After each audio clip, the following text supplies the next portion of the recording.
who knows when the picture was taken, of course, that's the problem. But he tweeted that picture, that infamous picture with Icon wearing shorts. And again, it's mind candy for the people that like to talk about this like not so. So it really is kind of a very odd set of events. And yeah, I mean, so yeah, not so. Give us an overview of what you think Ryan Cohen and Icon are doing here with these photos in this comment about him being short. Oh, I think Carl's gonna rug pull them. I think he's gonna be the biggest green short and then basically go exit and yeah, basically squeeze the other bears out. That's what I think. If we look at the picture, they look very friendly, and Ryan Cohen seems to me, it does appear that he knows it. That this is in play. I think he couldn't beat it otherwise. So yeah, I think this is setup. I think the whole thing is a setup from FTX to call icon to everything. So yeah, I also believe this is a setup. I saw the last video of AMC Biggums, and he was very passionate about that the whole FTX was basically a setup, and he made a nice connection with Ken Griffin. I really liked your video, and I also like your videos, Marcel. I wanna before we continue, I want to address my thanks for being still active in this community. I think that is very awesome. So my thanks Thank you. goes out to you, all of you, and all of the people who are listening in. We are all together in this, but it's also nice to see YouTubers not falling. We have some fallen heroes, and we still got these guys. So that's a good thing. That's a very good thing. And you guys discussed about so many things, and right now there are so many things happening. It's like what what topic to pick, right? We can talk about Sam Bankman-Fried, for instance. I think that's an interesting topic right now. Today we had the court for FTX, so let's discuss that. Yeah. Yeah. I sent out someone. There's been so many FTX articles that I've lost track of how many I forwarded, but the one I put out on LinkedIn and Twitter last night, basically talking about the MacGuffin, which is the magical money printing machine story. It is quite long, but it is a brilliant summation of what Sammy was up to. And I mean, the funny thing is, you look it over, and the story basically goes over like he was doing this all by himself, but there's no there's no way to disprove that someone wasn't guiding him the whole way. And given me and Biggums our agreement on this, given how I cannot remember the guy's name, the CFO of FTX until September was basically the head equity program at Citadel before he came over 2 years ago. So don't tell me that that wasn't a mole. You said it's who needs Boston Consulting when you can put your own guy in there directly. And all the stories coming out now are like, I think that whatever his name was, he was innocent. He didn't know all this. Give me a break. He was a CFO. That's basically the council.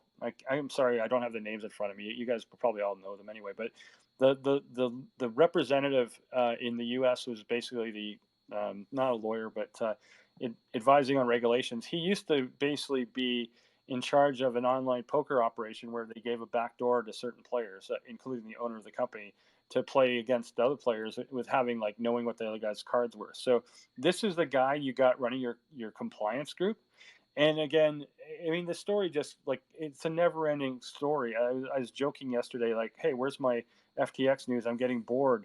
And then as soon as I did that, not only did Celsius say we're about to go bankrupt, but there was more stories about FTX. And the one that gets me hilarious is that, well, it's not hilarious. It's actually kind of grim and sad. Is like Sam's parents are both compliance lawyers, and all of a sudden it turns out they have 121 million in property in the Bahamas that was given to them by FTX.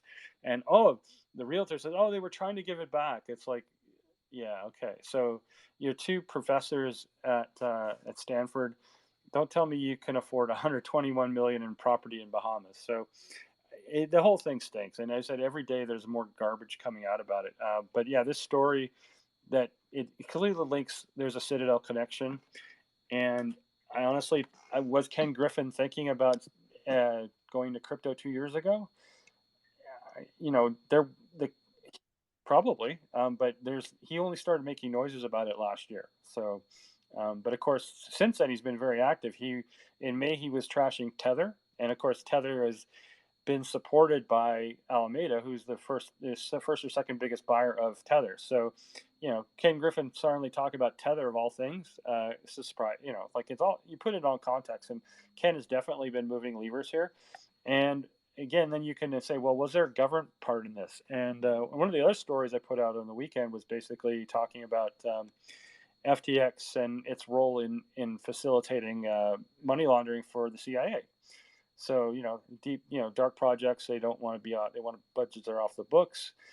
CIA found FTX and Tether a useful tool. So, if they're using Tether, and Alameda is probably deep into Tether, it's the links between them all are there, I'm sure. So, whether or not, and again, the story I put out yesterday said that, it's unlikely that the Democratic Party was getting like funding from FTX, because that would be too obvious. But anything's possible in Washington. But no doubt at all that certain characters have been using parts of the crypto market to money launder drugs and everything else, including the CIA. So there's a Washington connection, and eventually knowing that this thing has to fail, so it can be replaced by an official regulated market. So like, if that was the case, Ken and our friend at BlackRock, Larry Fink, would basically have been given the heads up that something's going to happen. Now, this all leaves the question: who took down Terra and Luna? Was it Sammy, or was it Ken, or was it Ken telling Sam to do it? And then Sam was like, oh, and now I got to go rescue all these other guys that have collapsed because of Luna, because they have my tokens and I don't want my tokens to fall. So in order to support the fraud that was going on, he needed to basically buy out these failed cryptos exchanges, because otherwise they would have dumped their FFTs. Of course, and then CZ did it anyway. But anyway, it's a never-ending story apparently. And like, if you're a news junkie, it's great. But I have to admit, even now I'm getting kind of like shocked by the extent of it. So crypto space is rotten to the core, and I do believe Ken was behind part of this, and whether he was acting in concert with the government or owned by his own, I don't know. But there's connections between FTX and the government, not just through Gensler, but through the CFTC. He's hired a lot of, Sam hired a lot of ex-CFTC people to advocate for FTX. That's how he was able to get sort of the access. He was able to get FXT derivatives to be administered under U.S. law, and he was able to. Anyway, you got to read the story I put out yesterday. It was fascinating. I didn't memorize all the details because I got my day job to worry about, but I probably will go back and read it again. So it details a lot of the sort of advocacy that Sam was basically spreading money around, and that's why all his sponsorships. He's basically trying to buy legitimacy so that he could get basically exceptions for FTX, so that he could actually get U.S. customer flow into his Bahamas organization and then funnel it to Alameda. So again, was this all because he was a greedy little maniac, or was he being guided by people above him, like Ken? I don't know, but I'm not discounting the possibility. Sorry, I talked too long, but it's a fascinating thing. No, I don't mind if you talk too long, but we do have two other speakers. Who's next? Who wants to If I go, Bob, I'll just jump in here. Yeah, so it was kind of interesting that you were talking about, how he's being guided by other people and things like that, because another group that's involved in this new crypto exchange with all the, the big banks is CME Group, who everybody knows was working with FTX. There's also another guy posted today.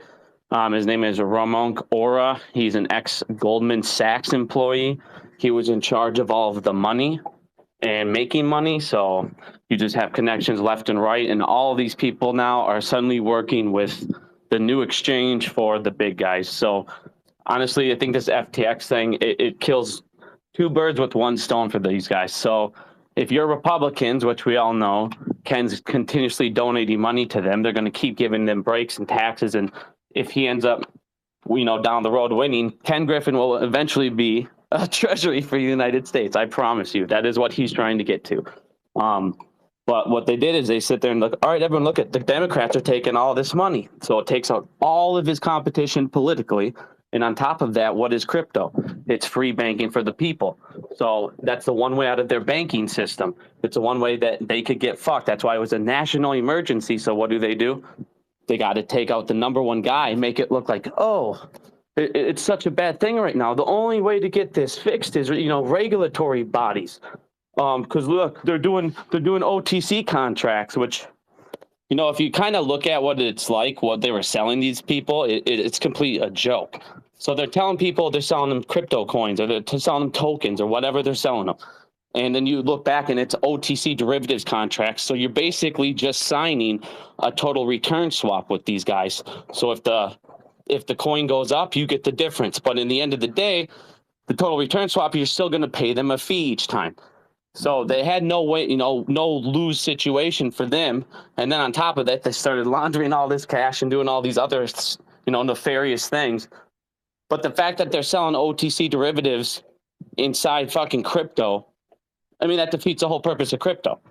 Obviously, these aren't even on a blockchain in a sense because they're just contracts. And CME Group and all these other people had all these rights. So in the end of the day, this is sweet for us because it exposes crypto. But at the same time, it's like, well, now what? Because there's no way out. These big guys now have control of money again. And what are they rolling around the corner? CBDCs just in time. Go ahead, boss.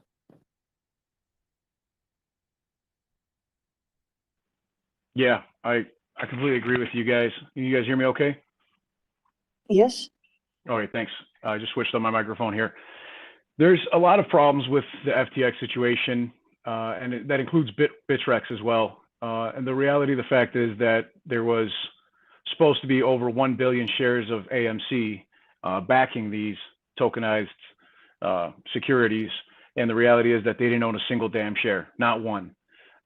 Like Biggums said, they were pretty much just using them in the form of like swaps in these derivatives. And they were supposed to maintain the collateral for them. And by issuing these tokenized stocks, FTX and Bittrex, both of them, one had around 400 and something million, and the other one had 615 million, supposedly backing collateral of AMC backing these tokenized stocks. There's only 516 million total shares of AMC, I believe, including insider shares, meaning that right there is more than 200% the float just in terms of synthetics alone, and that's a fact. They never purchased them. It's just criminal. It's criminal in the sense that they never purchased the collateral to back their tokenized securities. Then these tokenized securities were able to be used as locates for broker dealers and short hedge funds and others in order to be able to keep the cost to borrow down, meanwhile artificially maintaining the short interest and hiding failures to deliver. Therefore, it's market manipulation at its greatest. I have nothing else to say about that, but it's just the utmost market manipulation. Yeah, it's even worse than that. So they had these tokenized shares, which they claim were back 1-for-1. They claimed that they were using a custodian firm in Europe, in Germany, called CM Equity.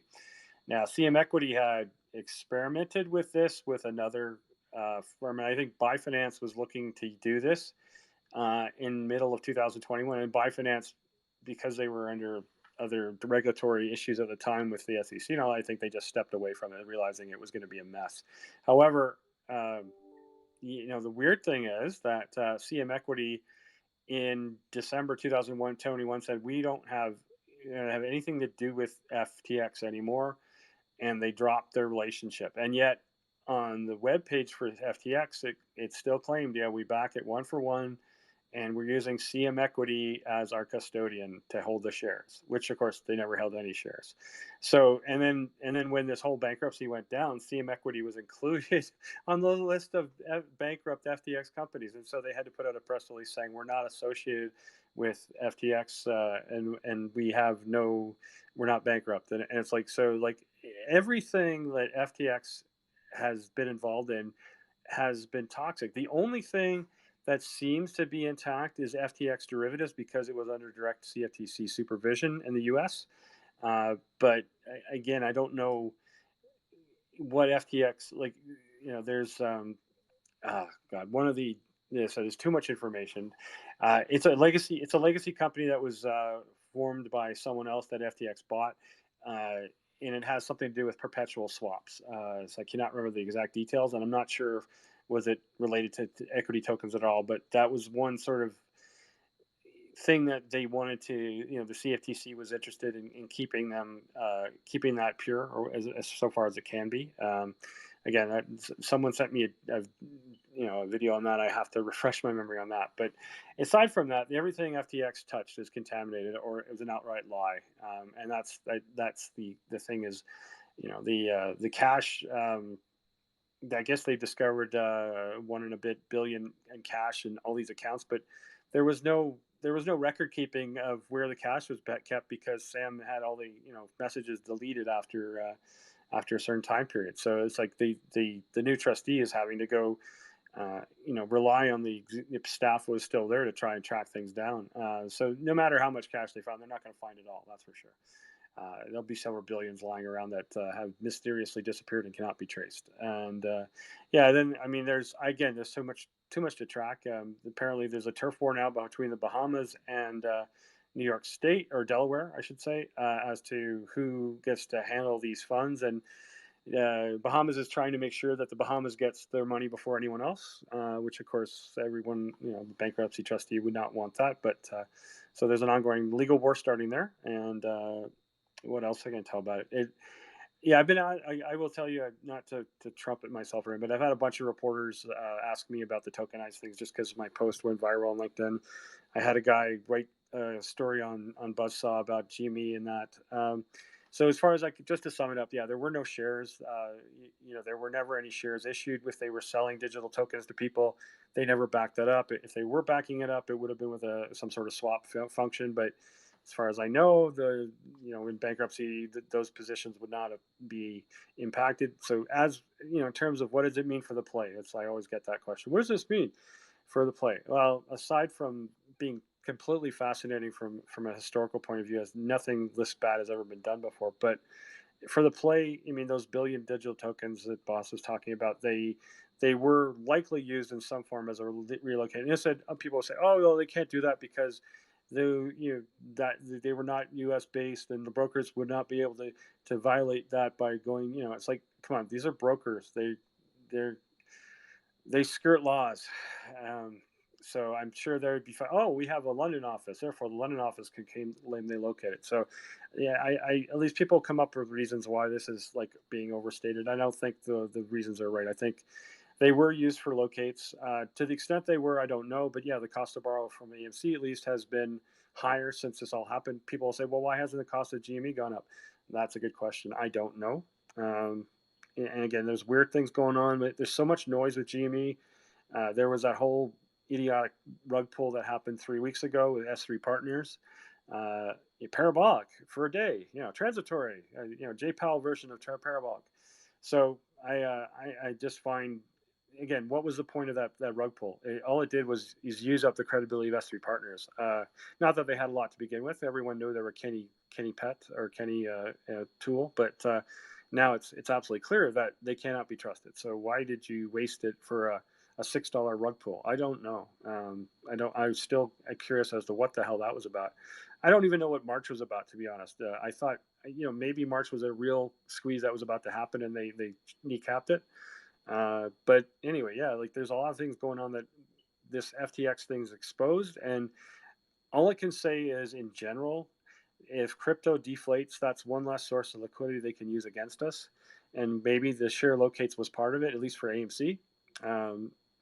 So we will have to watch crypto carefully, and I don't want to see people lose their money, but honestly, for the longer term health of the market, I think that crypto needs to correct further. So I'm not a player in it. I want Tether to be exposed as the fraud it is, and I had some interesting feedback to some posts I made on LinkedIn. Some very influential people that I'm not going to tell who they are, but they basically wrote me saying, this is affecting too many people and regulations coming. And they cited a November 16th speech by Yellen, basically, again, warning about this. But I think it's going to be expedited. And I think the FTX thing is going to be the reason why. So Again, whether that was all planned by the government in the first place, as Biggums sort of alludes to, perhaps. So it's sure feels that way, right? I mean, first they give us stimulus, and they make the whole bull market into FOMO, and now we see this happening, and this does feel like a nice setup for the introduction for the new dollar, the new currency, right? Completely destroy crypto, pump up the metals, and introduce your new currency. I think Sam is also a little bit cryptic, right, with his tweets, that he's tweeting what happened, what is a reference to Clinton. yeah. I think that boy has some secrets. That's what I think. I think he has some secrets. He's still not arrested. What's happening? I think that is very suspicious. Well, and the thing is, there's a lot of weird things going. Like, how can Interpol not have found Duquan yet? So, I mean, Duquan must be, like, I give him credit. I thought he was going to get caught within 2 weeks when he tried to grab some Bitcoin and they stopped him. I thought, oh, he's out of money. Well, apparently he's got friends, or he's got like hidden pools. So Duquan in Europe evading Interpol on their home turf. Like, when you think of Interpol, you don't think of the U.S., you think of Europe. So whatever Duquan's doing, he's brilliant, and maybe he doesn't have the protection that Sammy does. So I don't know how he's doing it, but money goes a long way, I guess. Marcel and AMC Biggums, is this all going to go according to plan? I think these guys both bring up excellent points. The fact of the matter is, everything that's happened right now with FTX and all their subsidiaries is way too massive to be done by one man. It's an absolutely massive operation, and these people must have known what was going on. The CBDC, I think all three of us have been talking about it since last year, also, and been warning people like, hey, this is coming, like, whether you like it or not. And if you want to get your government checks or your Social Security or your aid or your welfare checks or your whatever, if you want to get your tax returns, you're going to have to sign up for this CBDC. And I think it's going to be very similar to what we're seeing now with things going on in China and stuff, where they have literal, social credit apps and scores. And if your social credit score is too low, people around you, literally people in your vicinity's social credit score may get lower. If it gets low enough, you might be able to, provide, make purchases such as even groceries or whatever, any just most basic things in life. And it's really a massive form of control, a totalitarian, fascist oligarchy that's going to be controlling every way that we spend our dollars. So, it's a scary thought because, like, I'm not saying I don't advocate for any of these things, but look at it this way. If you owe back money on back taxes, or if you owe child support or anything, if you get sued and you lose a lawsuit, they may be able to take your funds directly from your bank account, and doesn't even matter if you're able to pay your rent or your mortgage or feed your family. It's a very massive overreach that I believe off the top of my head is Executive Order 14067. That was signed by President Biden. Somebody fact check on me this, but I'm 99% sure it's Executive Order 14067 that he started implementing this central bank digital coin researches. And I think we all saw this coming like miles and miles away last friggin' year, because it's too clear, and everything going on with crypto. I think crypto's got a long way to fall. And I'll open it up to Biggums if he wants to say anything else, and to Peter, of course, and you, my friend Lady. But crypto's got a long way to fall, and Genesis and their parent company DCG, their entire portfolio are at risk of what's going on with FTX. And it's only a short matter of time before that happens, in my opinion. And of course, it's not financial advice, but when that does happen, it's going to shake the crypto world to its core. And it's frightening because 99.99% of people don't realize this. And so that's why if you bring it up at a party or at work, people look at you like you're friggin' insane. But that's because they have not done thousands and thousands of hours of research like Crazy Lady and Peter Hann and Biggums and myself and Tony Denaro and all you other people. I see you down here in the chat, Wolfie, all you guys, and thank you, ladies and gentlemen, for joining us. And I don't think that any of us are talking about this right now in order to scare people.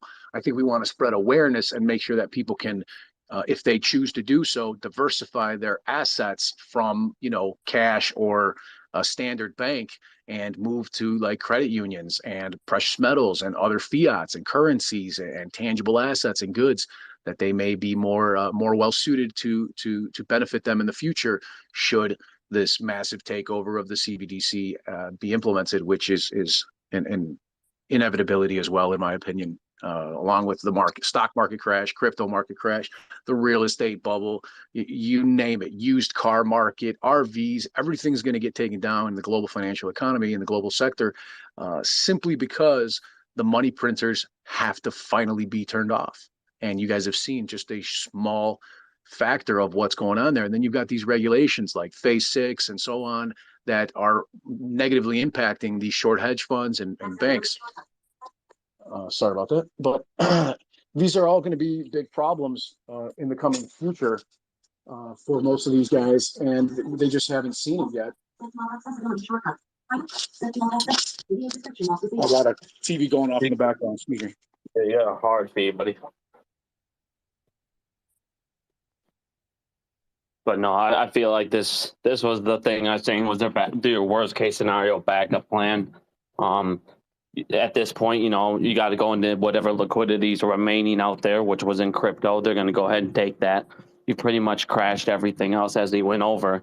And I don't think crypto, it has a long ways to go. I mean, they just got done warning the pension funds to get out of their Bitcoin positions, because if the pension funds start going down at all, it's going to be a whole bunch of problems for them with the treasuries. They're going to have to lower rates, and then they can't raise money. And the United States is already basically burning money at this point.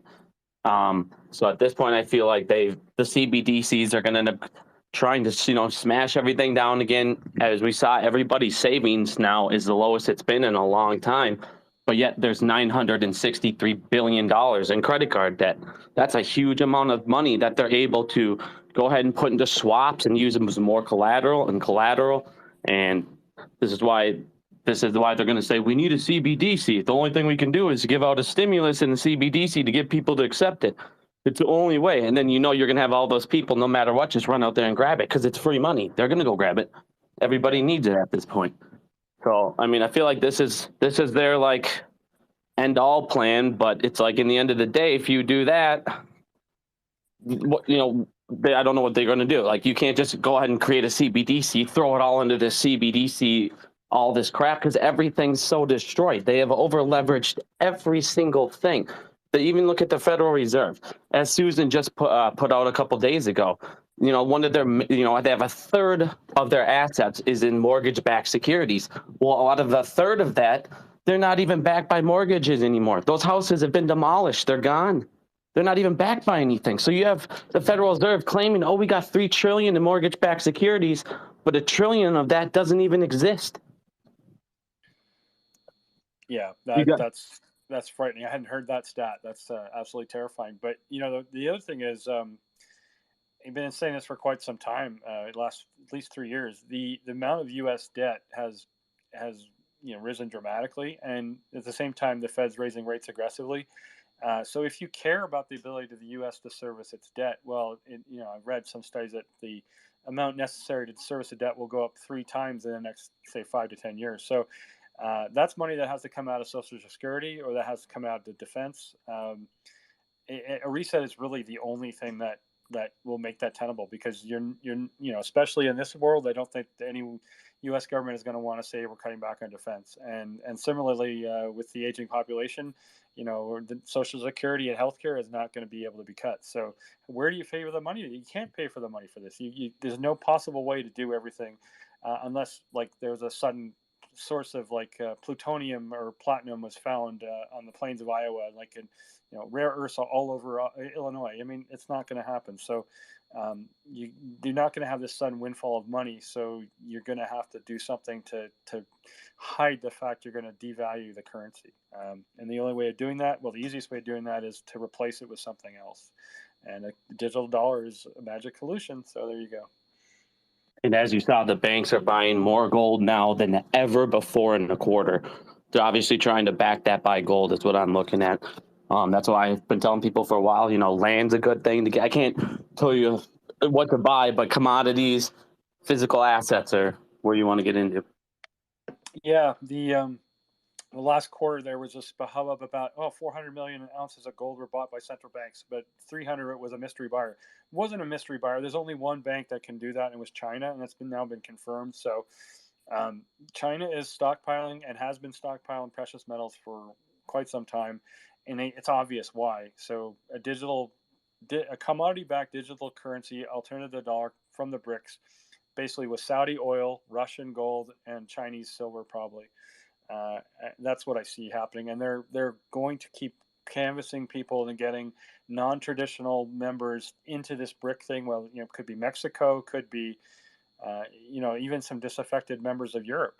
It's not out of the question that some countries may side with Russia if their energy needs are sufficient enough to make them change sides. And there is a sense that Europe is resenting U.S. dragging Europe into conflict with China.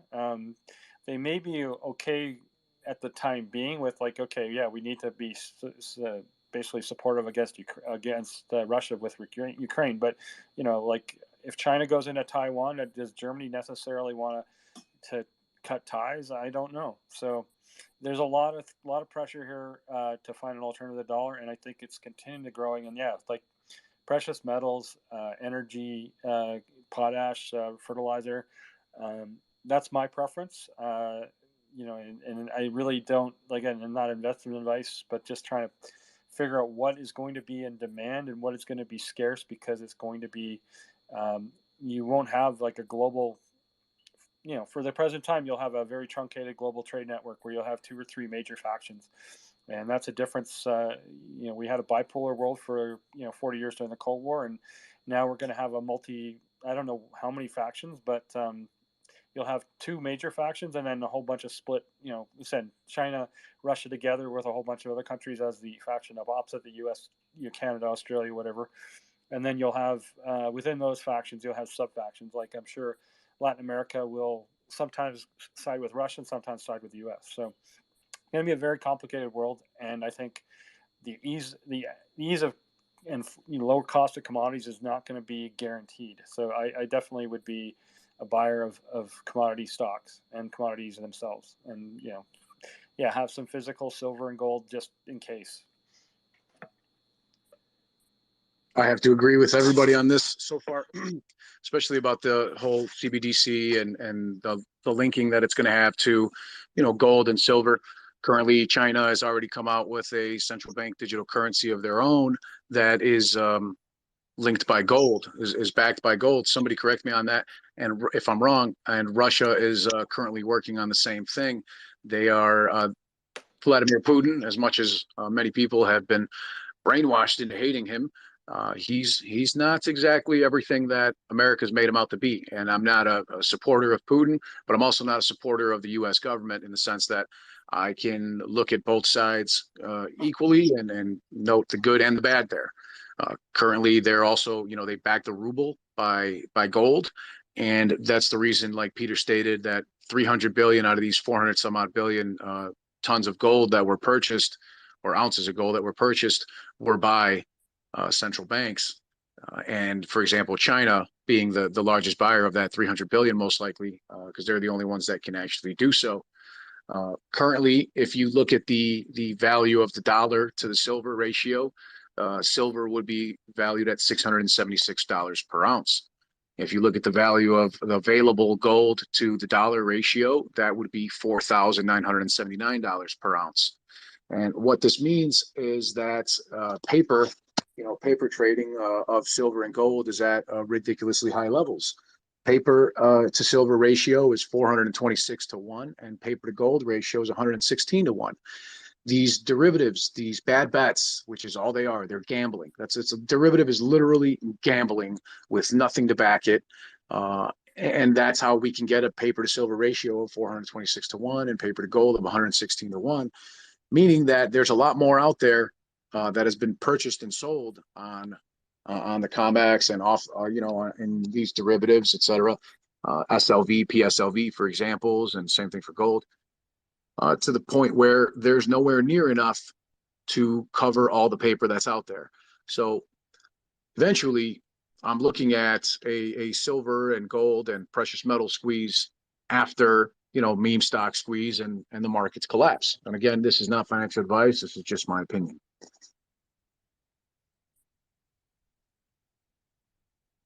My opinion is that silver is gonna move just before or at the same time as the meme stocks, because I believe they have that as collateral, and that it is a part of their survival plan to basically crash crypto and to pump up the metals. We will see. We will see. In a normal crash, it does happen that the metals will crash with them. In fact, they go first. The question for silver is right now if 17.5 is the bottom. I kind of think so, but we will see. We will see. 14 is on the table, of course. I agree. Usually, didn't mean to cut you off or anything, but usually usually these precious metals crash with the market before squeezing. The thing is that currently, even though we saw silver and gold both take a dip, and now it's quite a bit higher than where it was at its lows of, or 17, just like last month, for example, $17 an ounce. I know that because I was buying it. I've been buying it, and actual physical silver. It's what is it now today? I don't know, probably around $20 an ounce. Is when the markets crash and the demand for these precious metals goes up, even though the price per ounce is decreasing, that the high demand causes what's the word I'm looking for? The actual the fee that they charge on the silver and gold. I forgot it. Right, it's such a simple word, but I can't think clearly right now about it. But yeah, thank you. The premium for buying said precious metals goes up.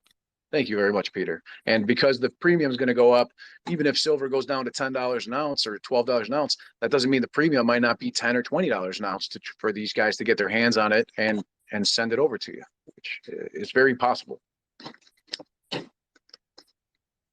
Yeah, just this is, I don't know how relevant this is, but me and Crazy got excited with this. When this whole FTX thing started to go down, it was revealed they had a Wall Street Bet Index for their tokenized currencies. And this Wall Street Bet Index had GameStop, it had AMC, it had BlackBerry. Sorry, that's a little joke between me and Crazy. It had. Don't joke about BlackBerry. I'm still stuck with those bags, but continue. Yeah, but it had Nokia. It had Dogecoin, of course, and it had SLV. So the thing that got me interested in this is me and Nutso have been talking about the silver AMC relationship for quite some time, and Nutso pointed out to me, they have a correlation. They run in cycles together, and I was like, really? And I thought that was, and I looked at it, and I realized she was right, but like it was all just a theory we had. But then this index came out with FTX using it in their trading token, whatever trading tokening they were doing with that. But then, okay, don't forget this guy came over from Citadel and was their head equity trader at Citadel. So you don't tell me that Citadel probably didn't have a similar index, because you come over to FTX to build up their crypto or their tokenized trading. You're going to use your work from your previous employer. I mean, everyone does. It's like, oh, you're hired to do this. No, you're going to bring your client list over. Of course you are. So this guy probably brought over his method of lumping stuff together. So it basically, for me, was proof that Citadel was trading all these stocks in some sort of algorithm. And yeah, silver was included in this, and Dogecoin was included. So it's just curious. So there's a correlation between what happens with the meme stocks and what happens with silver. And yeah, Dogecoin as well. I've not been a follower of Dogecoin. I know a lot of people on Twitter are. And yeah, they've packaged it all into, like, they're going to screw us all together. It's kind of funny because silver was called a distraction play by Wall Street Bets back in January 2021 when Wall Street Silver formed, because silver posts on Wall Street Bets were getting deleted right, left, and center. And even though this was when silver was going from like 25 up to 30 on that one beautiful day that, again, felt like just like AMC's been pumped up and dropped in the same day. That's what happened with silver that one magical day, Monday morning when it looked great, and then Monday afternoon it looked like shit. But anyway, I diverge to say that silver has been linked to these plays, and now we have definite proof that it was by the opposite side. And yeah, like I said, Wall Street Silver is now a huge Reddit page and has YouTubes, and all that's to thank because Wall Street Bets kept blocking them. And why was Wall Street Bets blocking them? That's the question. They were blocking AMC posts as well, for that matter, which caused AMC stock to get bigger. So, I mean, I haven't been on Reddit a lot in the last year or so, but it all seemed to say like that they didn't want us talking about these linkages. And I continually have people telling me that AMC and GME don't trade together. You looked at the chart lately? What are you talking about? Of course they do. So anyway, I think it's very interesting. I do think silver has been linked. Don't forget, Bank of America is the prime broker for Citadel, and Bank of America has been the second largest silver short, active shorter in the silver bullion market. So I haven't seen recent stats, but I know over the last year they've been one of the most active players in shorting silver. So linkage to Citadel, pump and dump. They have access to SLV. SLV is the piggy bank for the shorters. SLV can have up to 49% of its contents as non-physical, whereas PSLV can be 100% physical, which is why Wall Street Silver always goes on about PSLV as opposed to SLV. SLV is bigger, though. It's more liquid. It has futures and derivatives contracts, which is PSLV doesn't. So SLV gets a lot of investment flow. And the participants in SLV, such as JP Morgan, can go take the physical silver in SLV and short it. My futures contract. They can borrow the silver in SLV. So it's basically been a liquidity pump for them. They basically take the silver, short it, then they cover their short. They do it over and over and over, and that's why silver keeps going 21 to 19 to 21 to 19 over and over again. And it's for me, it's like, yeah, Nutso asked me, why do we always pick the same manipulated stocks? I don't know. It's just like, I think it's because we all see that there's potential here. It's just, yeah, are you going to go totally insane before it happens? So anyway, I still love silver for fundamental reasons, but I also see that it's been definitely manipulated just the way the meme stocks have. So, and of course, when Adam Aaron decided to go into Highcroft, which was primarily silver deposits, some gold and some other metals, but mostly silver. And it's like, yes. And anyone that was poo-pooing Adam Aaron for that acquisition, I was not happy with. And I blocked a few people that had been long-term, connections on LinkedIn, and I don't need to mention their names, but it basically was like, you are either a shill or you're short side if you don't think this was a smart play longer term for AMC. It's an unconventional move, but that's exactly what the stock needs. It wasn't a huge investment, but it was, for 30 million. Again, I was always saying that was a better buy than Nicole Kidman. A lot of people would disagree, but I honestly stand by that comment. I think longer term, it's a better investment. So anyway, sorry, I talked again too much.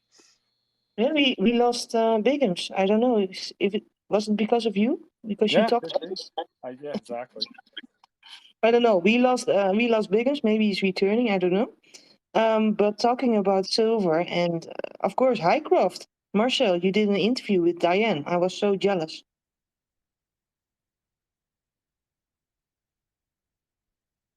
Oh yeah, that was fun. We did interview my friend Pantheon and I.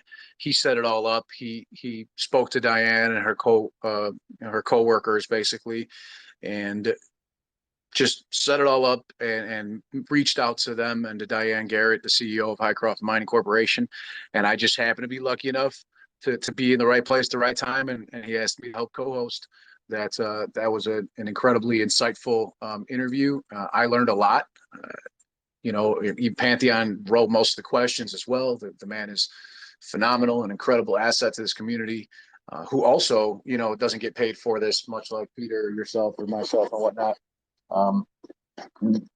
The long story short here is it was an absolute pleasure, and we did break some news of the fact that Highcroft at that very moment on our live stream, Pantheon and I announced that they would be releasing an online store on which we could buy NFTs and physical gold and physical silver that would be produced and minted, probably rounds, etc. Silver rounds, gold rounds, from Highcroft Mine directly, which I'm very proud to be part of that history. So for me, it's special in that sense. So yeah, huge shout out and thanks to CEO Diane Garrett and Highcroft Mining Corporation, Adam Aaron, and so on. I think AMC pretty much bulletproofed themselves, theoretically speaking, from bankruptcy. It's really hard to bankrupt the company when they've got $1 billion in cash and own 25% ownership of a literal gold and silver mine and all the assets that belong to it, as well as the actual undrilled and untapped portions of the mine. Hycroft Mining Corporation, I think, is only, just going off the top of my head, I want to say somewhere between 7 and 9% of the actual land has actually been explored. So around 90% plus of the land has not even been explored for gold and silver, and they have found higher quality and higher quantities of these precious metals than we ever imagined.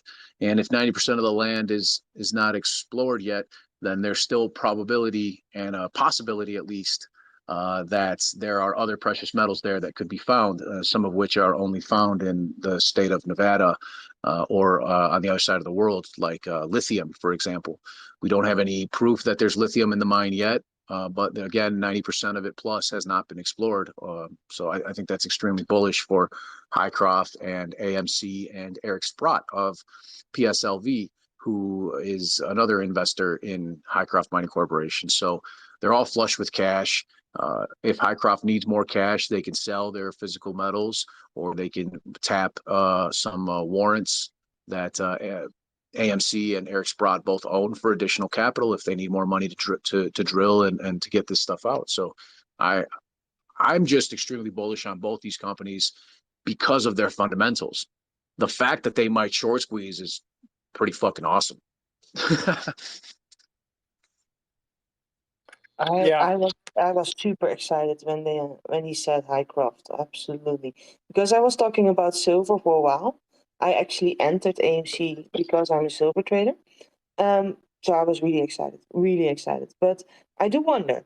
We keep talking about that physical is almost better than digital, and I wonder the why. Because we also saw copper squeeze to the thousands, and it dropped like a brick, right? Why couldn't the same thing happen to silver? And then it can be used as double collateral for the enemy.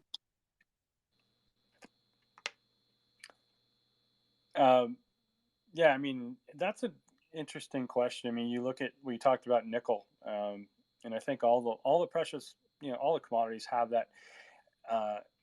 Well, like you said, Nobody could have sold it nickel for 5,000 or something. Nobody really. It was all digital. It was technical. Yeah, I mean the LME. I mean the lawsuits from that action of canceling trades is still yet to be resolved. So that's one thing. I mean, it certainly tarnished the LME's reputation, and longer term, I do believe it will facilitate creation of other exchanges. And I'm sure there already are that we don't hear about. Just needs to get a momentum to if they do that again. I mean, the fact is it's a Chinese-owned entity now, and the trades were canceled in favor of a Chinese client. So self-dealing is obvious there.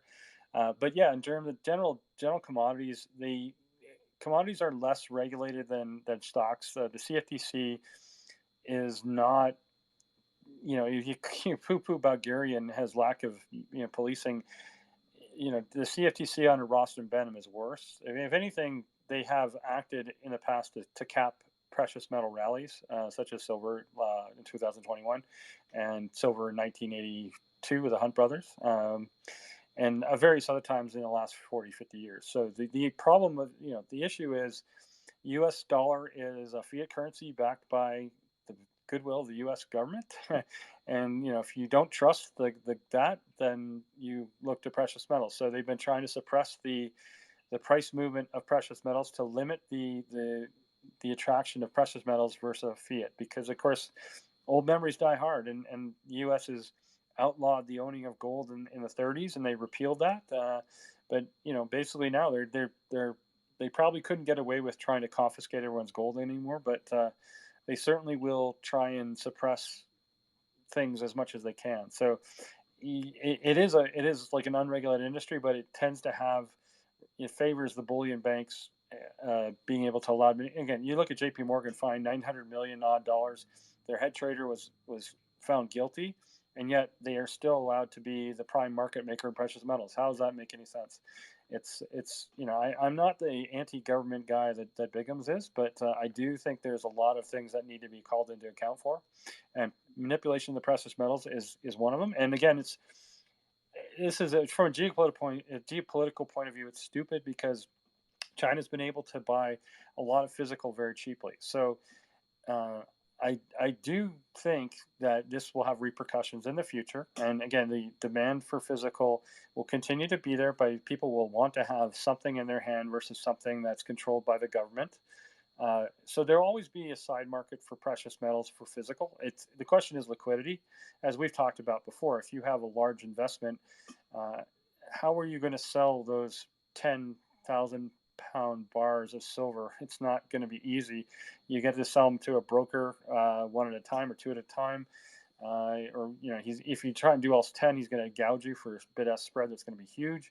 So if you got physical silver, it's not something you can expect to be day trading or week trading or monthly trading. You're always going to get burned on the bid-ask spread when you buy it and when you sell it, because the premiums are adjustable to the dealer. But as the source of mental health, it's like, yes, if the dollar is going to hell and it's like not buying enough, well, the value of the precious metal should stay the same or go up. So that's the idea. You want to have it for security. You don't necessarily want to have it for again, gold has seen crazy moves. Silver has seen crazy moves where you could double your money in a month or a year. But it's more the case you want to be exposed to. Again, SLV is a problematic investment. I do like PSLV because Sprott's behind it, but even that, it's not perfect. People say, oh, what do they confiscate? Well, it's at the Royal Canadian Mint. Canadian government, do I believe they will ever confiscate physical silver? I tend to say no, but again, there's a lot of things that have gone on in the government in Canada that I don't think should have happened in the last 2 years. So anything is possible, I guess. So, owning it physical yourself as opposed to holding it in an ETF, a little bit, yeah. Like I said, I'm biased to having, again, from a trading point of view, I'd prefer to have liquid, but physical is good to have a little bit because you don't, as mental health, as I said, you got to have some reassurance that you have something that's not going to depreciate in value quickly. So. Okay. You're saying that China is hoarded a lot of gold. And we also saw in a lot of videos from Marcel Evergrande, or is it Evergrande? Yeah. Marcel, is it Evergrande or Evergrande? What is it? You can call it however you want. It's the same thing. At the end of the day. It's a mess. Company, so their It's name a is not mess. even That's the English summary, I technically. think. It's a total mess. Are there any updates about that? Yeah, as a matter of fact, Evergrande is in a really bad situation, and the Chinese, as of I believe yesterday, the Chinese government came out saying that they were going to possibly nationalize their real estate, and what that would mean is that everybody would get. Okay, good. Everybody would get, as far as the real estate companies go, taken over by the Chinese government, and that would put them pretty much a ward of the state almost.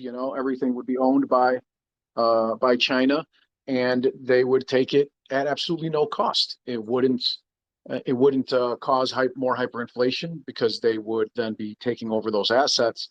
But at the same time, all the people that are supposed to receive their apartments and homes and such that have been undelivered are probably never going to get them, or it's going to take another decade or many years at least for them to get whatever they might receive, if anything at all. But Evergrande itself is in that same tight spot. And to what Peter alluded to earlier regarding the AMC and GameStop squeeze in March of 2022, where it wasn't necessarily a huge squeeze, but it was a little bit of a hiccup. I believe a lot of that is directly correlated to the massive amounts of Chinese securities that were held by American companies. It's taken me some time to put it together, but I think it only makes sense to come to the conclusion that the mini squeeze we had up to like $30-something in AMC, and I can't remember how high in GameStop right now, was related to a lot of rolling of positions in shorts and whatnot, and other swaps that were possibly backed by those collaterals. They were forced to get out of a lot of Chinese Chinese positions that President Biden made basically they're still able to be held, but they wouldn't be tradable within the United States. However, they could be traded to countries and to other companies outside of the United States. So, for example, and this is not, I don't have an exact proof of this right now because we can't see these sorts of trades as retail investors.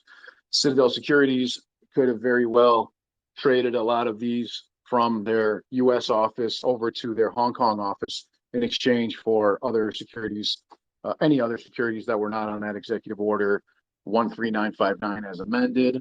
I believe, I'm not even going to try to tell you the rest of the executive order name, but so I do believe that there's a direct correlation there, even though I can't explain it. Call it a theory, call it tinfoil hat, if you will.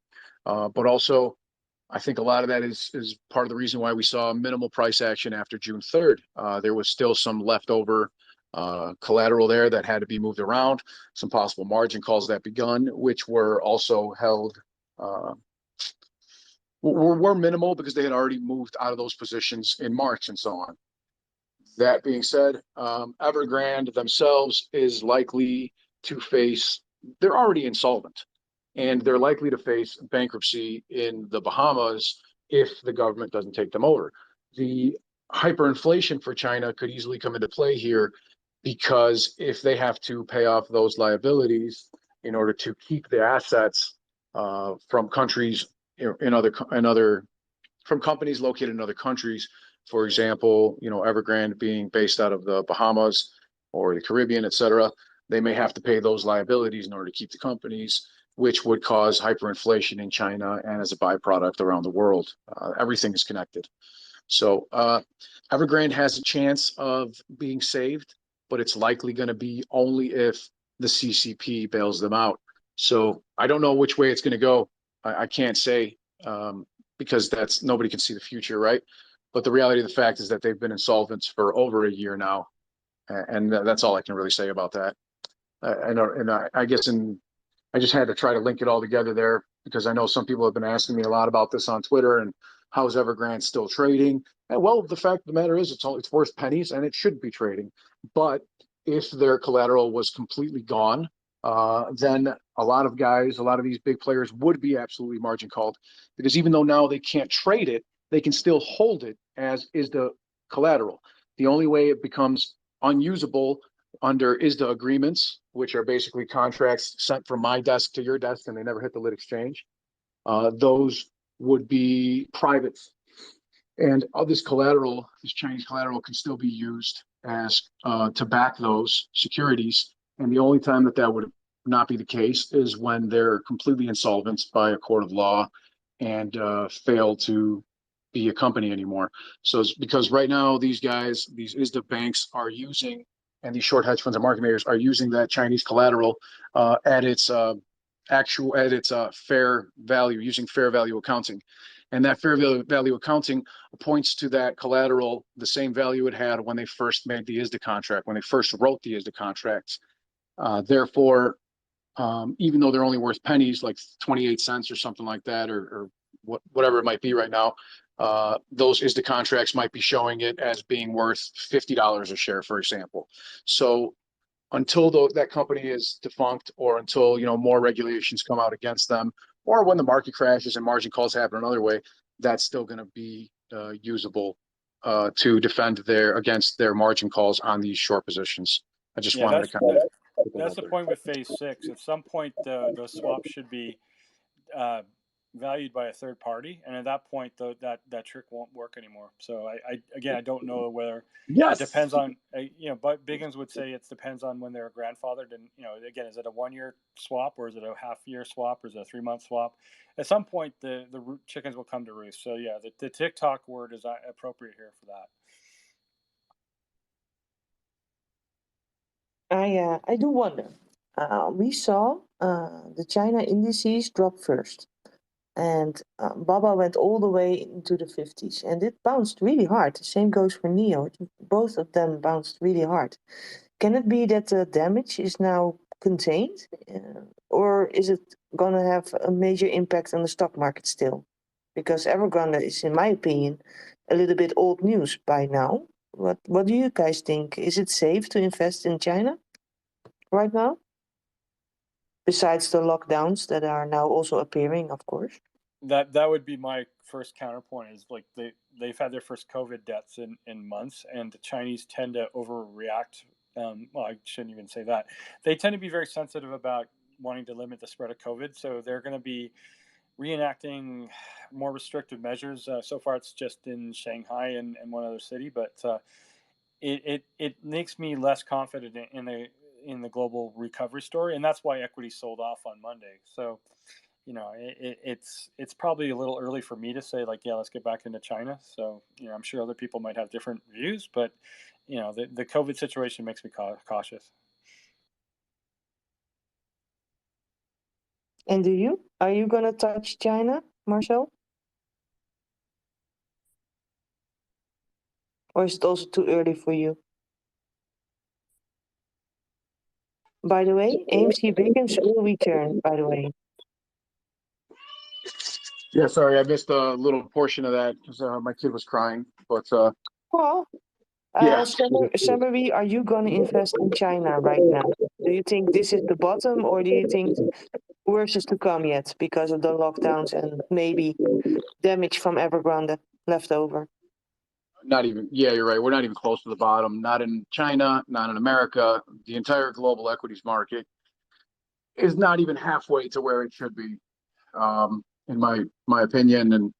And I base that off of looking at the information provided to us from the Bureau of Labor Statistics and CBO, Congressional Budget Office, and all these documents point to the fact that all the banks around the world are over leveraged by hundreds of trillions of dollars per trillion. So it's hundreds of times leverage all around the market, in real estate, in equities. And the money printer has been going for so long and so hard since 2001, since 2008, and especially since 2020. The money printer has been going so strong that we're in a hyperinflation state, but people just don't know it yet. And there's no way we're at a bottom because the central banks continue to raise rates while they ease. They say that they're tapering because they're not buying more, for example, but obviously they continue to buy. It's just decelerated. And then there's still, like, China's bailing out these real estate companies that we just talked about, and bailing out other, their markets. The Chinese plunge protection team, the American plunge protection team, Janet Yellen, who is the head of that, continues to pump billions of dollars into the American markets to sort of prevent these issues. And at the same time, now you've got America, sending money, billions and billions and billions of dollars to Ukraine, of which they were doing through FTX, which we were talking about not long ago. And then FTX was able to give a portion of that to both Democratic and Republican officials. Look at it as money laundering 101. It's like we live in the Ozarks. This is Ozarks. And for anybody to think that we have reached the peak in hyperinflation is not stupidity, but naivety and hopeful. And I'm all for being hopeful here, but I'm also a realist.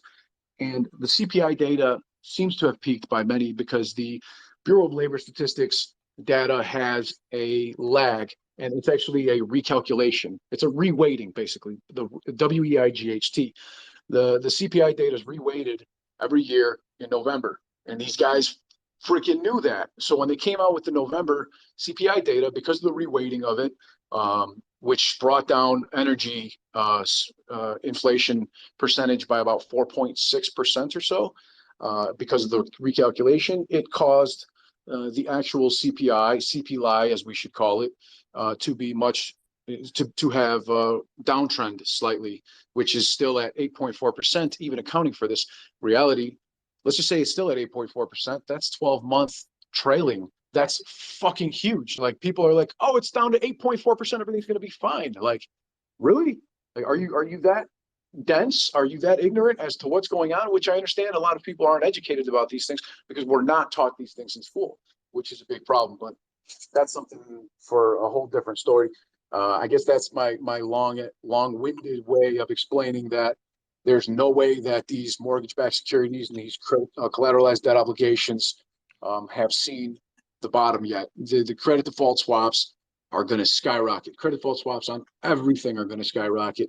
And that's going to lead us to, that's going to be the actual market crash and the meme squeeze, which the meme stock squeeze will likely lead us to a fake bottom, on the stock markets. Everyone's going to think that the market's recovering. And then the real market crash will happen after that. Don't know how long it's going to take, but it's exactly what happened in 08 and 01 and in 1987 and in 1929 and 31 and so on. It's what happens every time, but nobody can deny that we now have hundreds of trillions of more dollars in derivatives, which are just bad bets that we never had back then, and it's all artificial. So to think that we've seen a bottom on any of these equities markets is in my opinion, naive and ignorant, and not in a mean way, but ignorant to the facts that have been given to us by our federal government and by these banks that you have to look for, because they're not going to come out and tell us. They've released these reports quietly and silently, but they're out there if people go look at them, and I think not enough people in the world do. Yeah. So yeah, it's interesting. The Fed started hiking in March. This has been the most aggressive rate hike cycle in history in terms of they've never hiked 4 75 basis point hikes in a row. Now, what you have to keep in mind is traditionally monetary policy works with a lag. Whether, when I was at the Bank of Canada, we were told by our bosses, like, yeah, it's a 12 to 18 month process. Maybe markets have evolved and it's a faster process, but it's still no less than 6 months before the first impacts really start to get felt. And again, it's like most of the aggressive hiking's only happened since June. So we're looking at 6 months of aggressive hikes, which really haven't filtered into the broader economy. So yeah, if you think that everything's done here, it's like, yeah, the inflation could be throttled, but it probably won't be throttled until next spring at the earliest. And meanwhile, we talk about a fake bottom. So I've been talking about reverse repo account for quite some time.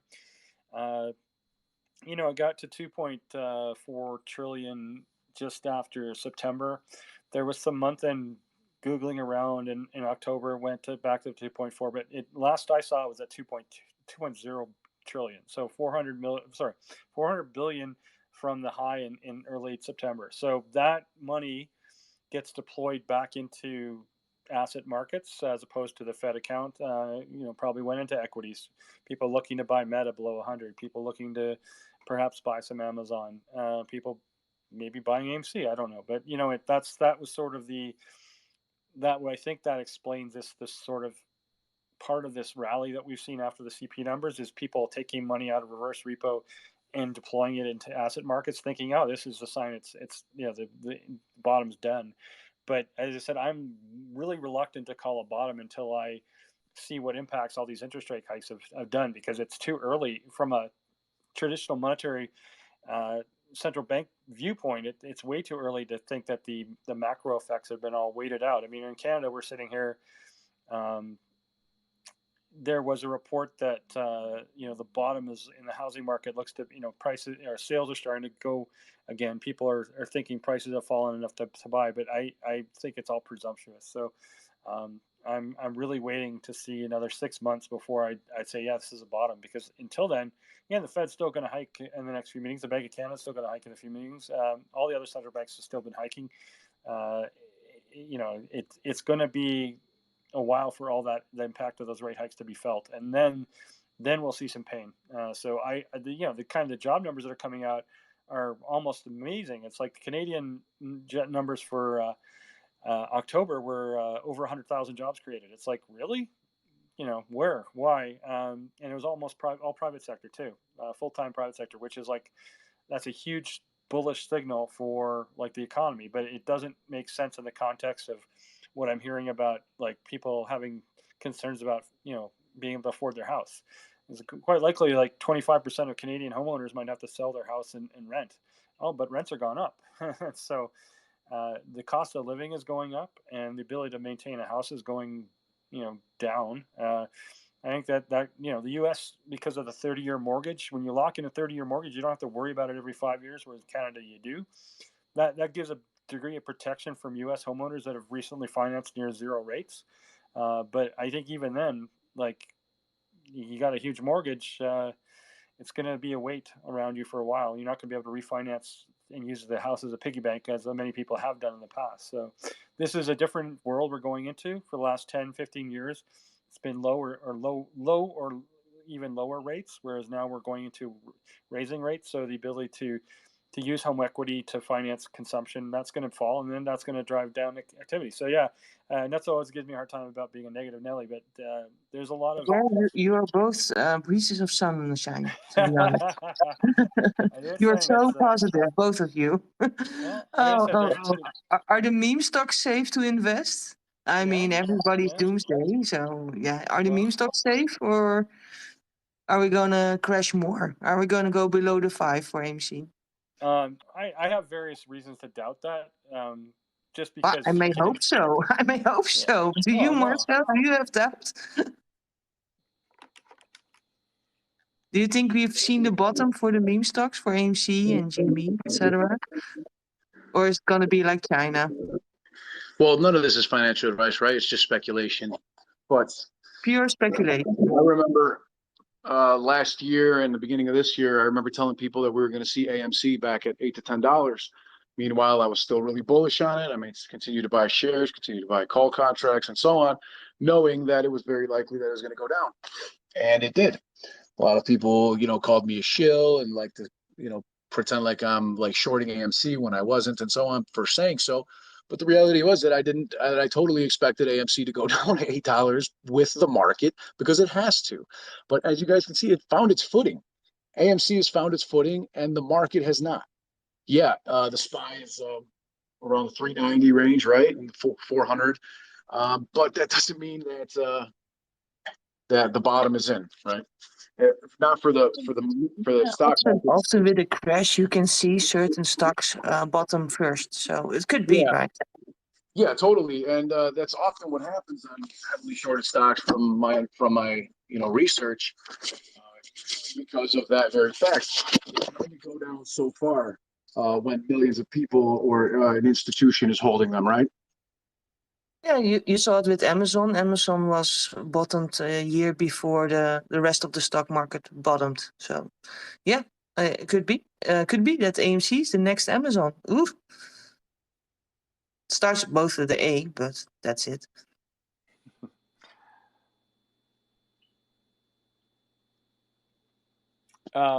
Yeah, so there's one other topic I wanted to talk about. Of course, I know you want to talk about it, but I also have to go to the washroom. I also want to hear Marcel say that we are going to be fucking rich, to be honest. I have not heard him say that yet. Well, I didn't mean to, take over here, but I did think that goes without saying. But in reality, we're going to be fabulously, lavishly, ridiculously wealthy if you're properly hedged. We're going to be so fucking rich. Yay! This made my day, I wanted to hear him say that. This made my day. Indeed, because even if you have a crash, you can still protect yourself and hedge yourself and profit from the situation. Benefit from the situation. I'm sorry, I'm from the Netherlands, so my English is not perfect. I'm trying, and I have two impressive men. AMC Biggums will return. I don't know when. He had some issues. So what do you want to talk? Well, Peter? yeah, I just wanted to thank AMC Biggums for taking on the Terminator 8000 or whatever model he's fighting, and when he finally takes care of it, he'll be back. So anyway.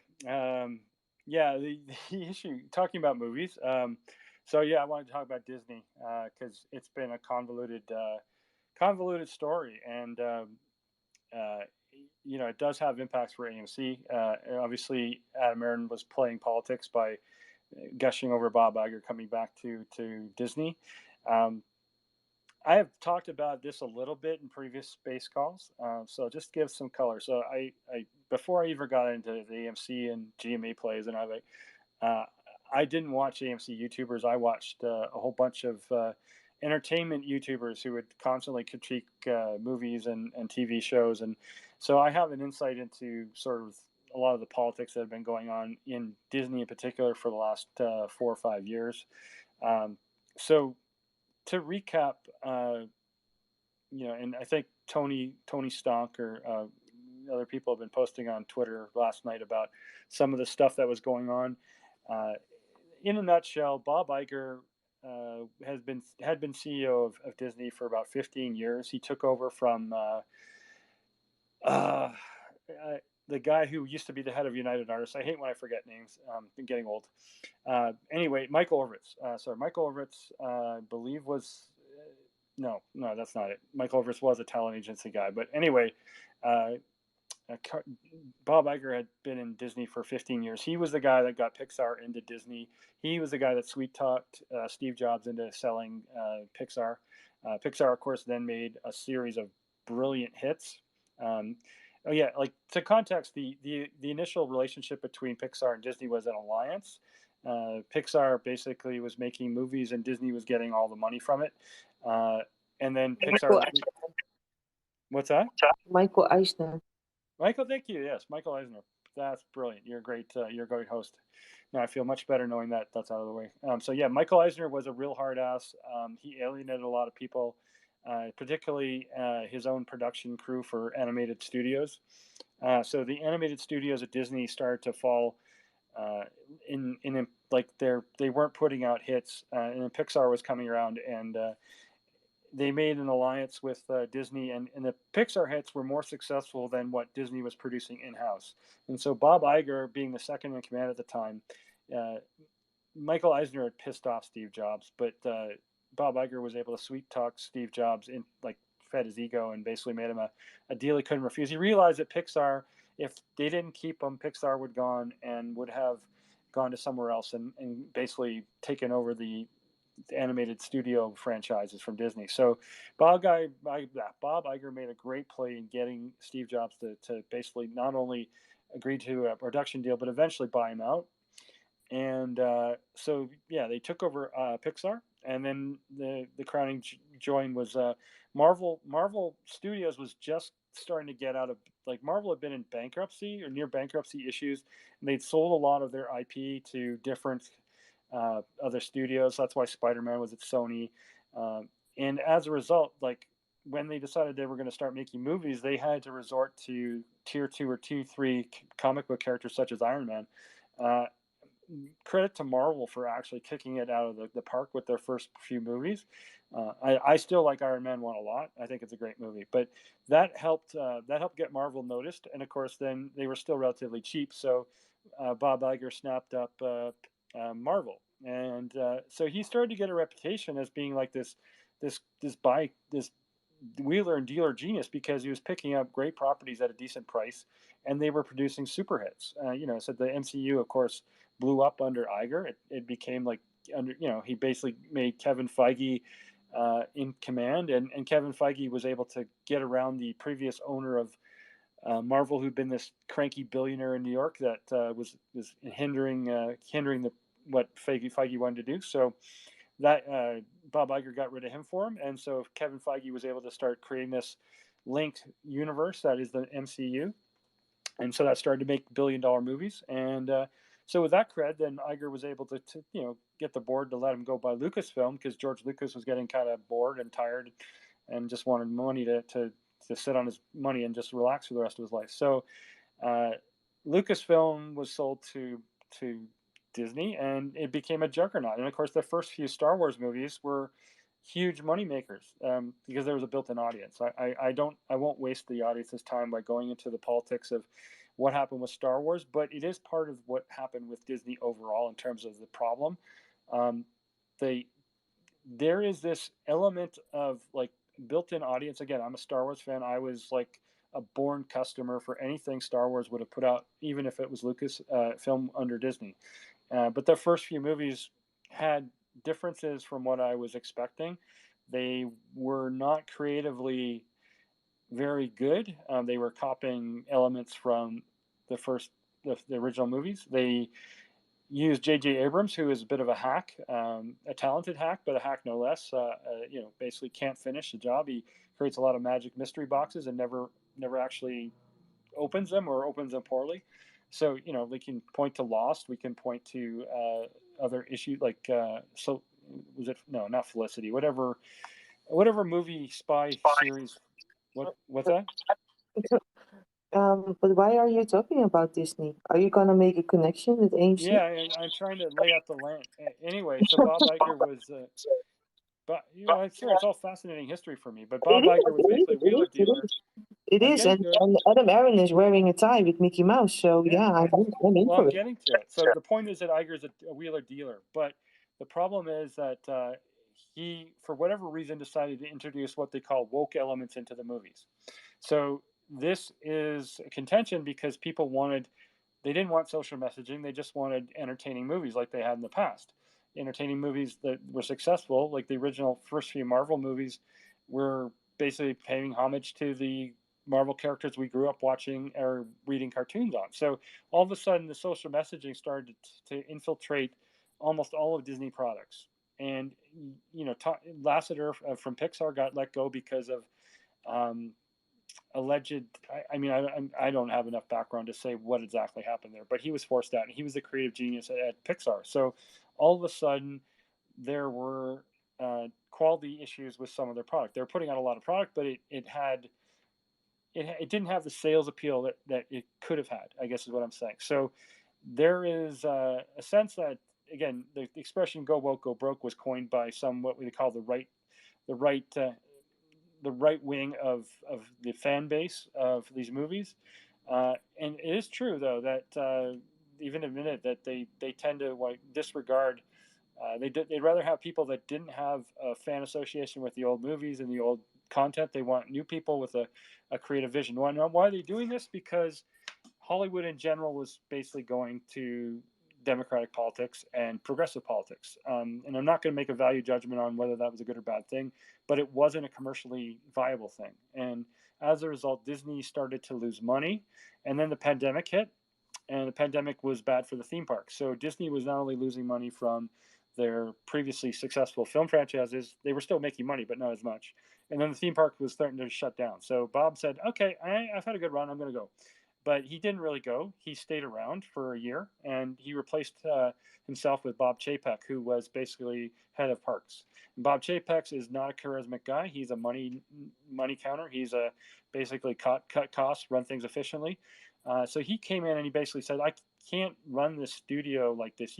You're making unprofitable projects. So we got to cut down the number of movies.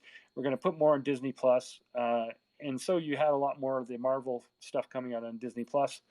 All that to say is that he wasn't popular with the creatives. The other issue was that a lot of Disney implements were trying to be socially aware, and they were trying to be like ESG related. Now, this is important, and I'll get to this from my sources in the entertainment community, from YouTubers that I watch, and they have been right in the past. They're saying that firms like BlackRock and Vanguard had basically invested in Disney because they wanted to have an ESG component. As long as Disney was going this way, socially progressive movies, environmentally helpful, solar farms or whatever they're doing to power Disney World, then that's a good thing, and we'll put our money in it. But Bob Chapek was trying to cut back on creative license, and so the creatives at Disney didn't like it, and now the investment firms are saying, hey, you're going to cut back on your ESG projects. Well, why should we stay in Disney? So Bob Chapek actually got reaffirmed as CEO a few months ago. He was allowed a few months ago to cut some of Iger's people that had been put in, who were the progressive types. So this was a shock to me because Chapek had seemed to have the board's okay, but apparently there was an emergency meeting very recently, and all this came to light. It's like, you know what, Chapek, you got to go, because our money managers that are threatening to dump Disney, and Disney had already had a huge, terrible quarter. The stock price was down. The stock didn't go anywhere for 5 years. So yeah. So it's smart. As I was saying, so Iger created the problems, and Chapek was this fall guy to basically, it's your problem to fix. But you didn't really start it, Chapek. But he wasn't the right guy in terms of the movie business. He's not a charismatic guy. He doesn't understand that sometimes you have to blow a lot of money to make a big hit. He was trying to be like like the typical Hollywood money guys, which are basically like, this is how much you get for the budget. You can't get any more. Okay, well, if you give me 25 million, it'll be a hit. But if you don't give me the 25 million, it'll just be mediocre. It's like, well, we need to get the money to get the film out. And I don't care, like, I don't want to risk another 25 million. It's like, when you're in that, like, it's like something like Waterworld, or they spent so much money, it was going to be a disaster anyway, but maybe an extra 10 million in marketing might have made better. I don't know. So that's the Chapek was anti-spending money. So this is the Disney basically decided, we're losing so much money. We need a home run. So we don't need singles and bunts. We need home runs and triples. Therefore, we need big tentpole movies. Therefore, you're gone. Iger, you're back because you at least you like big movies. Kathleen Kennedy will probably be able to make more Star Wars movies now, even though I don't know how good they'll be. And this is why I say it's good for AMC, is because Iger will increase the production of movies, which means AMC will have more content, which means that at the very least, there'll be more movies for people to spend money. And something like Black Panther, again, these people, these right-wing guys that critique, they say, it's a woke film. It's not going to do very well. And the box office receipts have fallen in week 3, but they're still not bad. But that's the thing. If there's more Wakandas every quarter, that means there's more films for Adam to show, which is more revenue, more concession revenue. So at the very least, we're going to have more product. He also said that during earnings, right? He said he was expecting next quarter better movies, more movies. And this is what I'm saying. The problem why Q3 we didn't have a great Q3 is because there wasn't enough movies. And why is that? Because who makes most of the movies? Disney.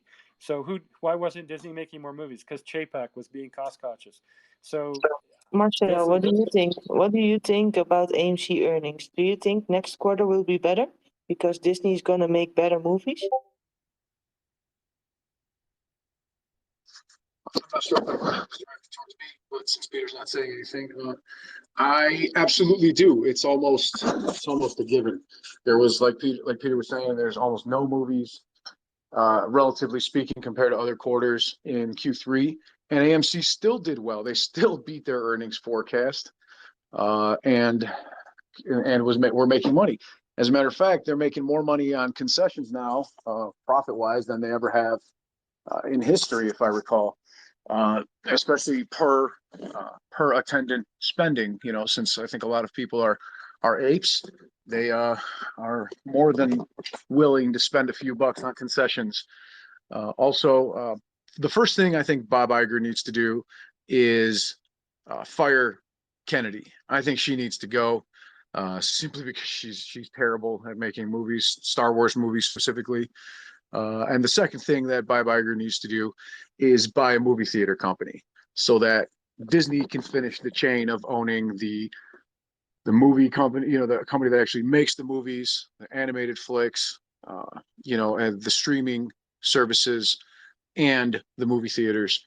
So I wouldn't be surprised to see a purchase. And I think that's a lot about why Adam Aaron says, breaking news, based on box office grosses, Disney is the biggest filmmaker of any movie studio.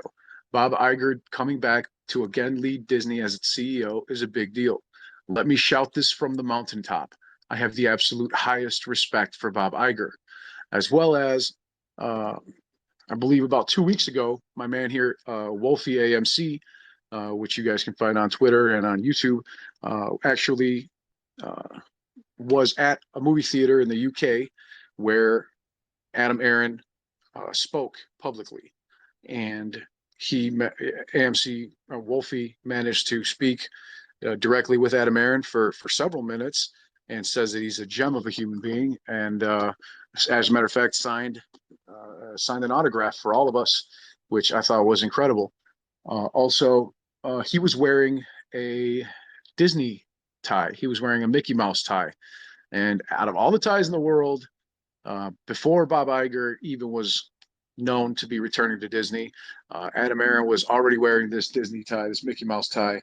And I think that's one of those cryptic little messages that is being dropped for retail, and I wouldn't be surprised in the slightest. I wouldn't be surprised. I wouldn't even think twice to hear that news comes out of a pending deal between AMC and Disney in the near future. And as we know, through all the filings on the ape AMC preferred equity dividend. For those of you that are unaware, APE is the stock ticker symbol. The APE dividend would be basically rolled into whatever the acquiring company, it would be rolled into whatever acquiring company were to purchase it. So if that were Disney and they created some sort of subsidiary, all of APE shares would be recalled basically, and shorts would be squeezed there, which would in turn cause a short squeeze on AMC and probably the rest of the markets, just like it did in the past between the AMC and GameStop and cost debacle of January 28th, 2021, when the buy button was pulled by almost 20 different broker dealers from retail, so that retail could no longer buy the stock.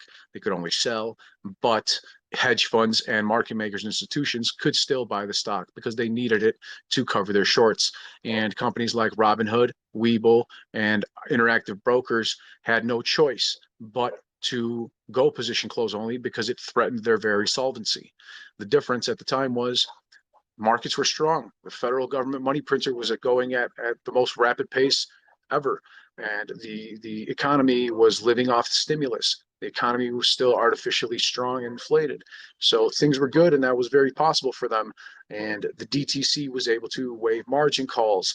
And then FTX and Bittrex, both of them, came out on January 27th and January 28th with tokenized security offerings for both AMC and GameStop, over 1 billion shares of each. Which there aren't even that many available. There's 500 million something for AMC and only like 180 million or so approximately for GameStop. And so that being the case, it is clear that there was collusion. I say allegedly clear that there was collusion between the federal government, broker dealers, and FTX and Bittrex, therefore, Sam Bankman-Fried, to use these tokenized securities that were released on January 27th and 28th of 2021 to create locate positions via the use of synthetic shares that they did not really own to these short hedge funds and market makers that were on the brink of insolvency. Now that they're not able to get out of those positions for the last almost 2 years now, they are forced to crash the markets because they have not closed their positions. After January 2021, we saw a plethora of other meme stocks that I've shown on my channel, over 100, that ran from February 4th all the way through like February 18th of 2021. And they ran hard. I mean, hundreds and thousands of percents each, respectively speaking, for those meme stocks.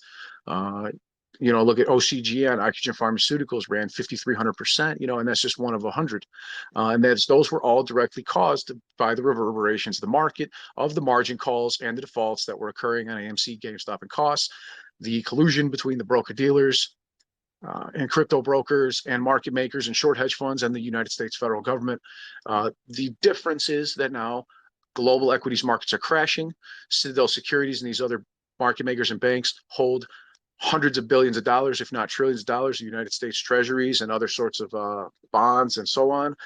So they're going to be forced to flash sale, fire sale all those assets in order to cover their short bets, their bad bets on these meme stocks, leading to a global market collapse and a short squeeze of epic proportions, followed by an issuance of a CBDC that is going to be backed by precious metals, silver, and gold, which, as Peter stated and AMC Biggums stated earlier, and you as well, Crazy Lady, all stated, that's why these central banks and governments around the world are buying hundreds of billions of dollars of precious metals. That has never happened in history. Never. We are in to be filthy fucking rich. I still love hearing you say that. I have a question from the devil. You both believe that hyperinflation is coming, and that we not seen the peak for inflation yet. I assume it also goes for food inflation. Why would people go to the movies then if we have inflation higher and higher and higher? I mean, I keep hearing the argument that AMC would be like a nice entertainment and that it's still in the budget. But the reference goes to the earlier years when there was no streaming at home. So Can AMC survive it? An inflation peak, hyperinflation? Can they survive it, or is this just a short squeeze play? That's my second question, basically. Does it even matter? Does the fundamentals even matter? Well, I know we've talked about this before privately. I don't know if we've talked about this on a previous space call, but my view is that you're looking at discretionary spending and you've got higher rent, higher mortgage, higher food costs. Uh, movies traditionally haven't been a huge portion of like entertainment. You take a look at vacations and travel and visits to family, and the big ticket items are those trips and those travels and those. Yeah, let's go to Disneyland for 2 weeks. So, maybe that's why the parks aren't doing so well. Is the Star Wars Odyssey experience is like several $1,000s for a few days. It's like, is that something you can afford? Yeah, and most people, middle class, would say that's a. Want to take the kids to Disneyland? Well, maybe not this year. So, meanwhile, you still got to, you can watch a movie at home. And I know, we've talked about this. We're both introverts. We like watching movies at home, but occasionally you still want to go see something on a big tentpole screen. And this is my point of view: is big movie theater production companies like Warner. They saw what happened with Wonder Woman 1984. You basically have split the audience by doing a hybrid model, and you don't get that word of mouth. And again, tentpole movies are designed to have a huge opening, and when you go hybrid and you have streaming available at the same time, you lose that huge tentpole. You get basically a trickle of what you should have got. So I think this is why AMC and other theaters are basically able to say, yeah, we get exclusive for 30, 45 days, 60 days, because they want to get as much revenue as possible. You can get the streaming residue with people repeat reviewing at home, or like, I didn't see it, but now it's on Netflix, I'll go see it now. And I tell you, there's Marvel movies that I didn't bother to go see in the theater, and I probably won't go. Like Wakanda, this new Wakanda movie, I'll probably wait and watch it on Disney Plus at some point. But a lot of people will still want to go opening night because they got to talk about it the next day with their friends at work. It's like, oh, did you watch that on Netflix? Hardly, people do say, oh, I watched this series on Netflix, or I watched Game of Thrones, whatever. But for a big movie, it's like, it's more likely to say, hey, what'd you do the weekend? I went to go see blah blah blah, and yeah, it was fantastic. You guys should see. That's the sort of, like, again, people go to bars not because they can't drink at home. They go to bars because they want to socialize. And I still believe, aside from the cheap date issue, movies are, most people, even introverts, occasionally do want to be in the same experience, seeing other people laugh at the same thing, do at the same time. It's like, we all thought that was funny. This is a great movie.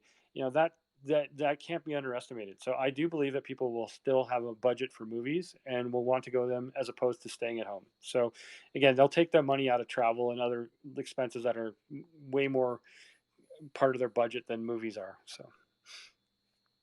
And you, Marcel, what do you think?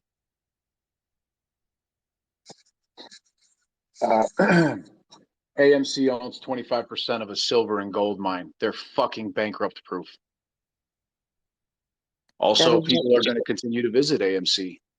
Nobody's going to stop going to see a movie theater, go see movies in a movie theater just because they can see them at home. Plain and simple. People are still going to want to be able to have that experience.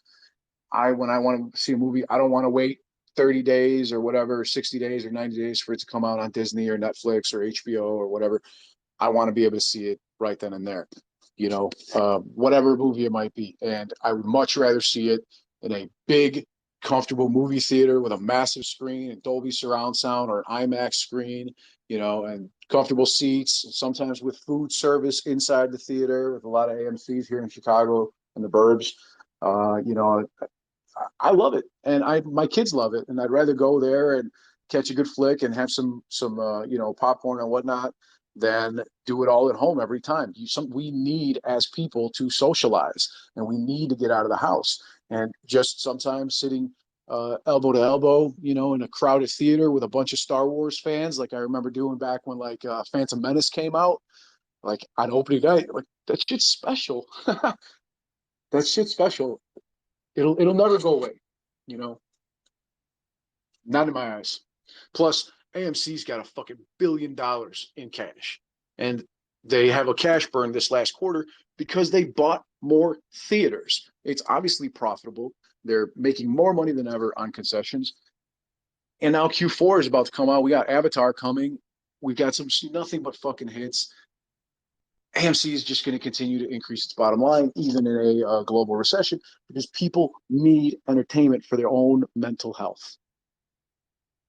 100%, absolutely. I also think a lot of people are still in a phase of reopen, right? Like, I'm gonna wait for a little while until the good movies come. So yeah, I agree. Next quarter will be better, and we also saw improvement in margins for the food and drinks, of course.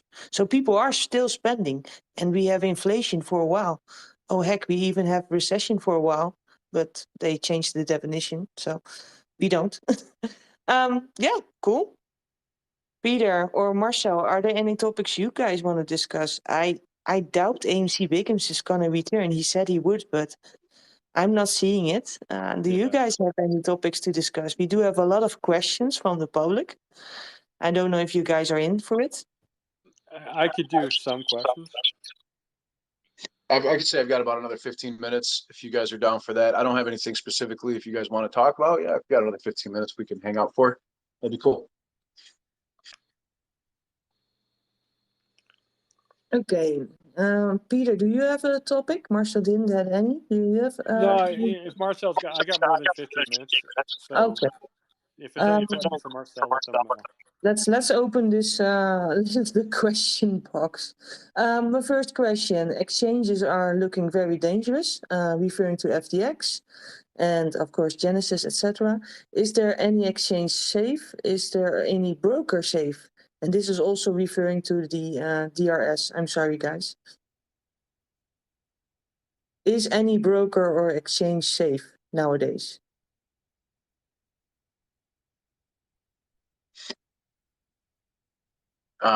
As far as related to crypto, I would say that no centralized broker is safe. But again, I'm not a financial advisor, and I'm not going to tell anybody to do with their money. People can do whatever they want. Especially with the current contagion going on, FTX hasn't even come close to taking out the rest of the big boys. You know, I think it's going to be just a matter of time before we see Genesis go under, and then DCG and Grayscale Bitcoin Trust, and a lot of other things. We've got to usher the way in for the central bank digital coin. And as far as stockbrokers or computer share or DRS or well, let's put it this way. You have to read the fine print on each of your brokers. You should know if they offer, if they run your orders through dark pools and payment for order flow, and how badly over leveraged they are. You should take into consideration if they previously pulled the buy button.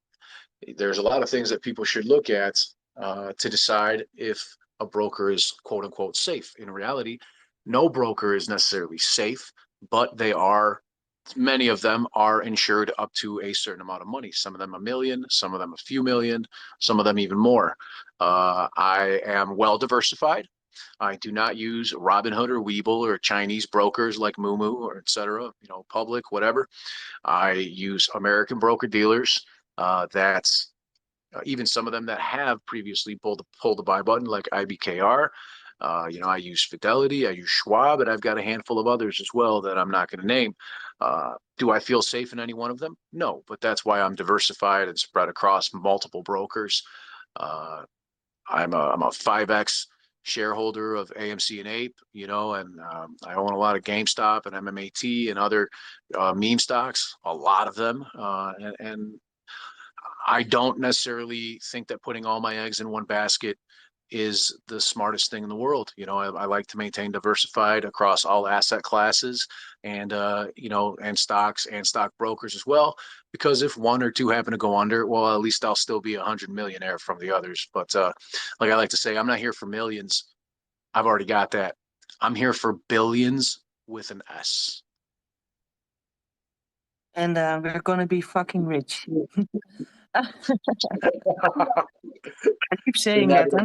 I'm sorry, but I'm still very excited. Next question. Next question. did you ever got an offer like many YouTubers did, like an offer for FTX promotion or anything else? Did you receive such a thing, Marcel? Not from STX, but I did receive offers from several others. I received offers from Public. I received offers from Mumu. I have received offers. I just yesterday or 2 days ago, I got another one. I can't remember who it was, but I always reply to them, fuck off. That's my email reply every single time. As a matter of fact, I'm so jaded on broker dealers that as of last September of 2021, I started thinking to myself what I can do to make changes, because I think that, retail is extremely powerful. And because of that, I truly think that one person and many people can make a difference, both individually and together. So I'm working on my own broker dealer, full disclosure here, everybody. And that company is called Lit Exchange.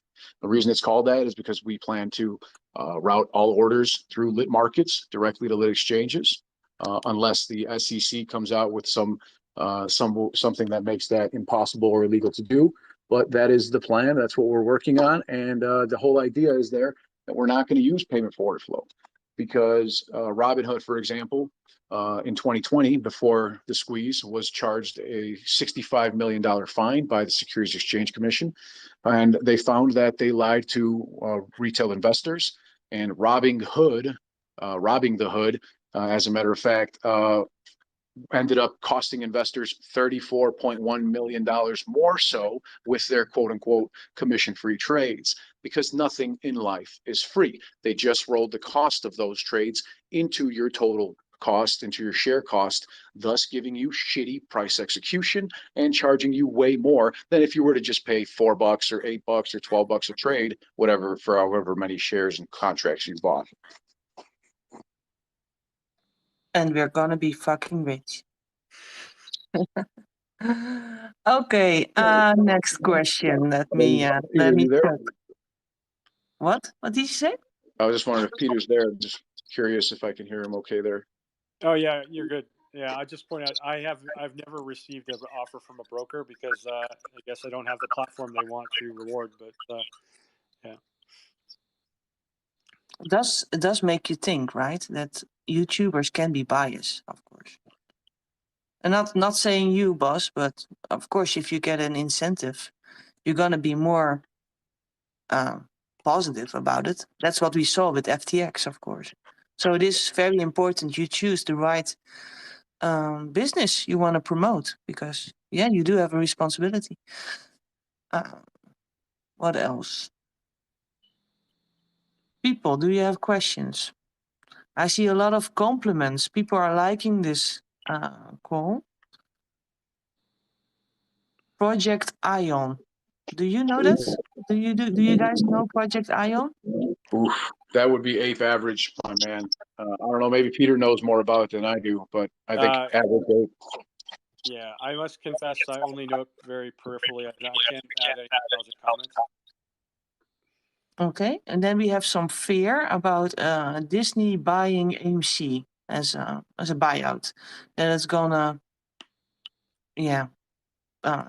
prevent the squeeze for it to happen. Well, I'm not sure where the fear is coming from. I'll have to. I know I saw the person that was making that comment. I'm not sure what the concern is.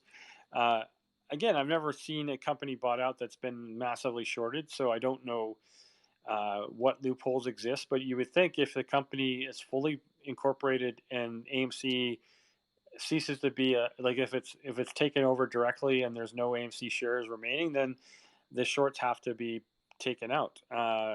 Whether they find loopholes to get out of some of that, but at least the known shorts at very least would have to be covered. So, given the propensity of apes to hold and not sell early, that would be an expensive proposition. So, it would depend on, I guess, the execution price of the deal, and that would assumably incorporate expectation that the squeeze would cause some increase in value. That's always the reason, like that Amazon supposedly would never buy AMC's, because the MOAS would make it be prohibitively expensive. So that's why you think, wow, if Disney buys AMC, then there'll be no MOAS. I don't know if that's necessarily true. Would the MOAS be truncated? Possibly. So that's the issue. But I can't give like a certain answer on that. It's all speculation. And you, Marcel, do you have any thoughts on this? Yeah, I actually, you bring up a great point, Peter. I think there's no reason to be scared about it because, like those filings we stated earlier for AMC when they first issued the AMC preferred equity, you find out when you read them that if there's a buyout, a merger, or an acquisition, either if AMC buys out Odeon Group, for example, which is one of their subsidiaries, and merges it with, Ape could be recalled. And the same thing for the Disney buyout. If the Disney buyout occurs, Ape would be recalled and so on. And that would lead us, in my opinion, to a short squeeze on Ape, which would inevitably be also a short squeeze on AMC. Especially since they're both in the derivatives basket called AMC1, and the options contracts for AMC1 would skyrocket in value if either Ape or AMC went up, causing the other to go up in tandem. Call it a sympathy squeeze, if you will. But the fact of the matter is they're linked at the hip. And if there's a buyout of AMC by Disney, it would be the greatest thing that's ever happened to me. Well, after my kids, after my kids' births, it would be the second greatest thing to ever happen to me, because I think that would undoubtedly lead to the mother of all short squeezes. I hope we're all getting fucking rich. Oh, I hate to say that word. I'm not into cursing, but I do like it when you say it. You should say it more. And you have a lovely picture with your daughter. What happens to Ape if it gets reverse stock turns to AMC? It's a weird formulated question, but here you go. This is a question.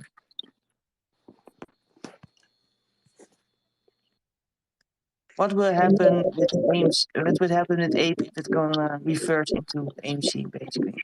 Peter, do you want to go ahead? Yeah, the whole point about when AMC was at whatever $18-19 and Ape was separated, that was the supposed impact of dilution. So the fact is that the creation of whatever 516 million apes should have already been accounted for in the prices. So then that leaves the question, well, if Ape's trading at 1 and AMC's trading at 7, if Ape is worth the same as AMC, it's been unnaturally attacked. So Ape should rally to the value of AMC. Now you might say, well, there's going to be more selling of AMC because of the dilution will finally happen because maybe the dilution wasn't 100% priced in. That's possible. So maybe AMC goes down, but Ape goes up. And of course, then as boss says, there's the potential for a squeeze anyway. Like if the Ape, people realize that Ape has to be the same as AMC, and they can't short AMC any more than they already have because like the cost to borrow is 40%, utilization is 100%. So it's already on a wire thin basis that they're able to suppress it. So they can't suppress AMC, but Ape is going to be the same value as AMC. Well, Ape has to go up. That'll cause the Ape shorts to cover. Ape has to go up quickly. That might drag up AMC. I mean, this is all hypothetical, but I just don't see a scenario where Ape doesn't go up in that case. It's like, this is the thing. It's like Adam has this in the back of his hand. He can always basically ask for a conversion vote, and as long as we're smart enough to say yes, then I mean, maybe saying smart is not the right word because I don't know what you think Ape should be worth, but I do think that Ape will go up if a conversion is asked for. So absolutely, Adam. I haven't thought of anything. Every counter move, right? If they want to pump silver, he got it. If they need to cover the FTDs, he got it. He got everything. What do you say, Marcel? Yeah, if Ape gets there's a merger, Ape goes back into AMC, and when that happens, shorts have to cover, and also that would be a 1-to-1 conversion. So if you buy I got to preface this with I'm going to say for my own legal safety, this is just a theory, and I may completely be wrong, and this is not financial advice. But per my understanding of the paperwork, it would be a 1-to-1 return. So if AMC's at $7, let's say $7, and Ape's at $1, and Adam Aaron basically because of a merger, a buyout, or any other sort of acquisition deal, were to return APE into AMC, which is the paperwork states is what would happen when those mergers occur, then it would be a 1-to-1 conversion. So for every dollar of APE, you would get, $7 of AMC, because you'd get 1 share of AMC for every APE that was returned back into AMC. Now, correct me if I'm wrong, but that's my understanding of the paperwork.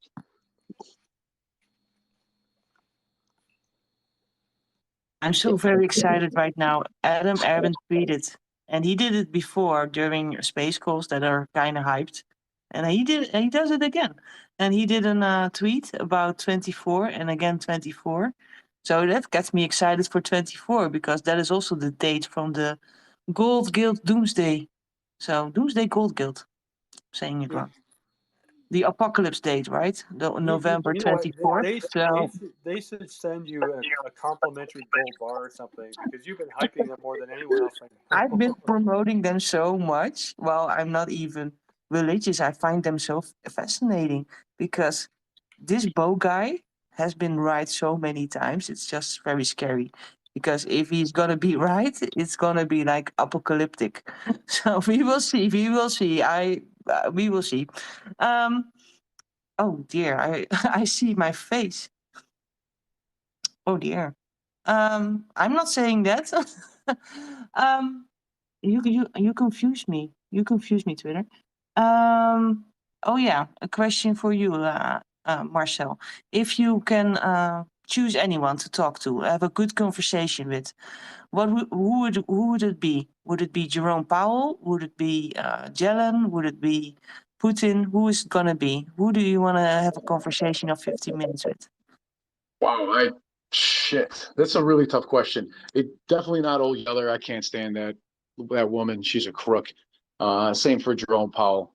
Yeah, I would have no interest in talking to any of them. But yeah, that's a really good question. It's hard to answer.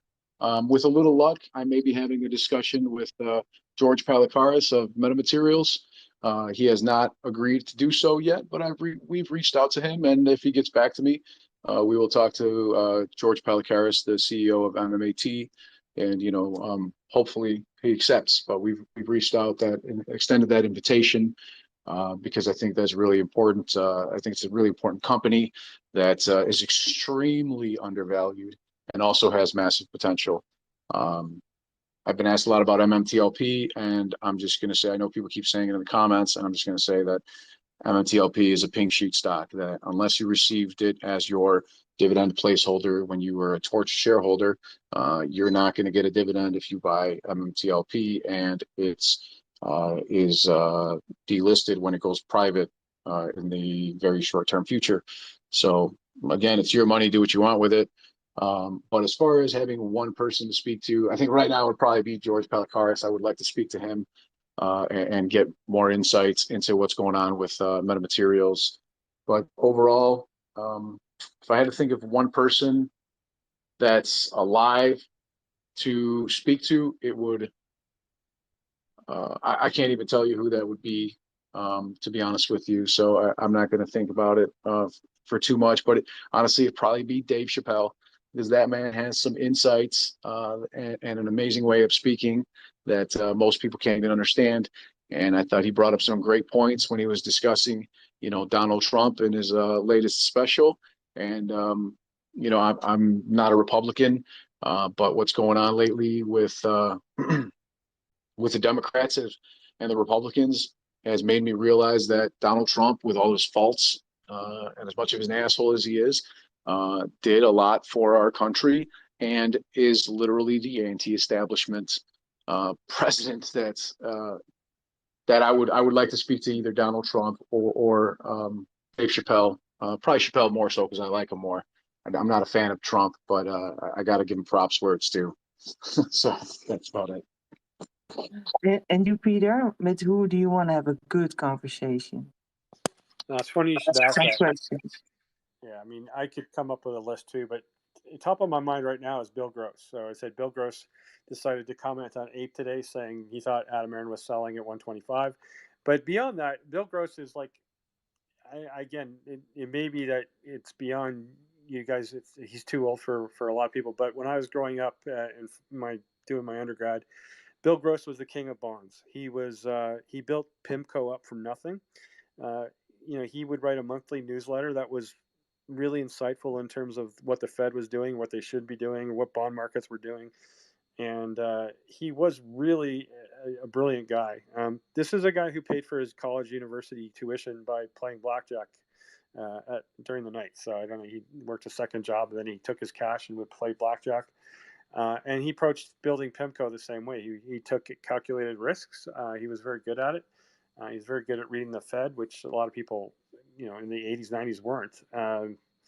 And then, about 15 years ago or so, he something snapped, and he basically more or less got fired from PIMCO. He got Janus Funds hired him, but he wasn't capable of doing anything productive there. He lost money every year he was there, so he basically retired quietly. Well, he didn't retire quietly because he had a nasty divorce with his wife. He basically was living in the same house with his ex, and he's trying to get her out.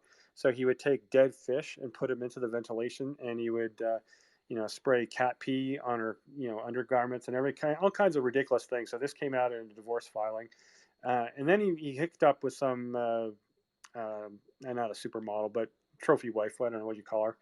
And then he had a dispute with his neighbors because they didn't like what he was putting out in his front yard, apparently lawn ornaments.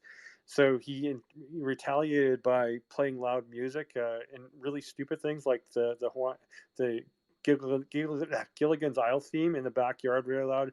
So he had this massive police dispute with his neighbors.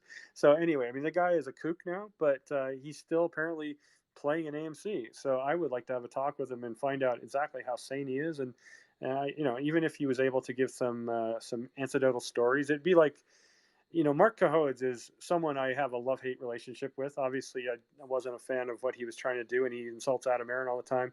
However, he's had some war stories, and I must admit I'm kind of obsessing by the fact that he blocked me for no reason I know of, and I haven't been blocked by a lot of people despite attacking. Like Doug Sifu recently replied to my post, even though I've been attacking him. So it's like, well, what Mark Cahodes?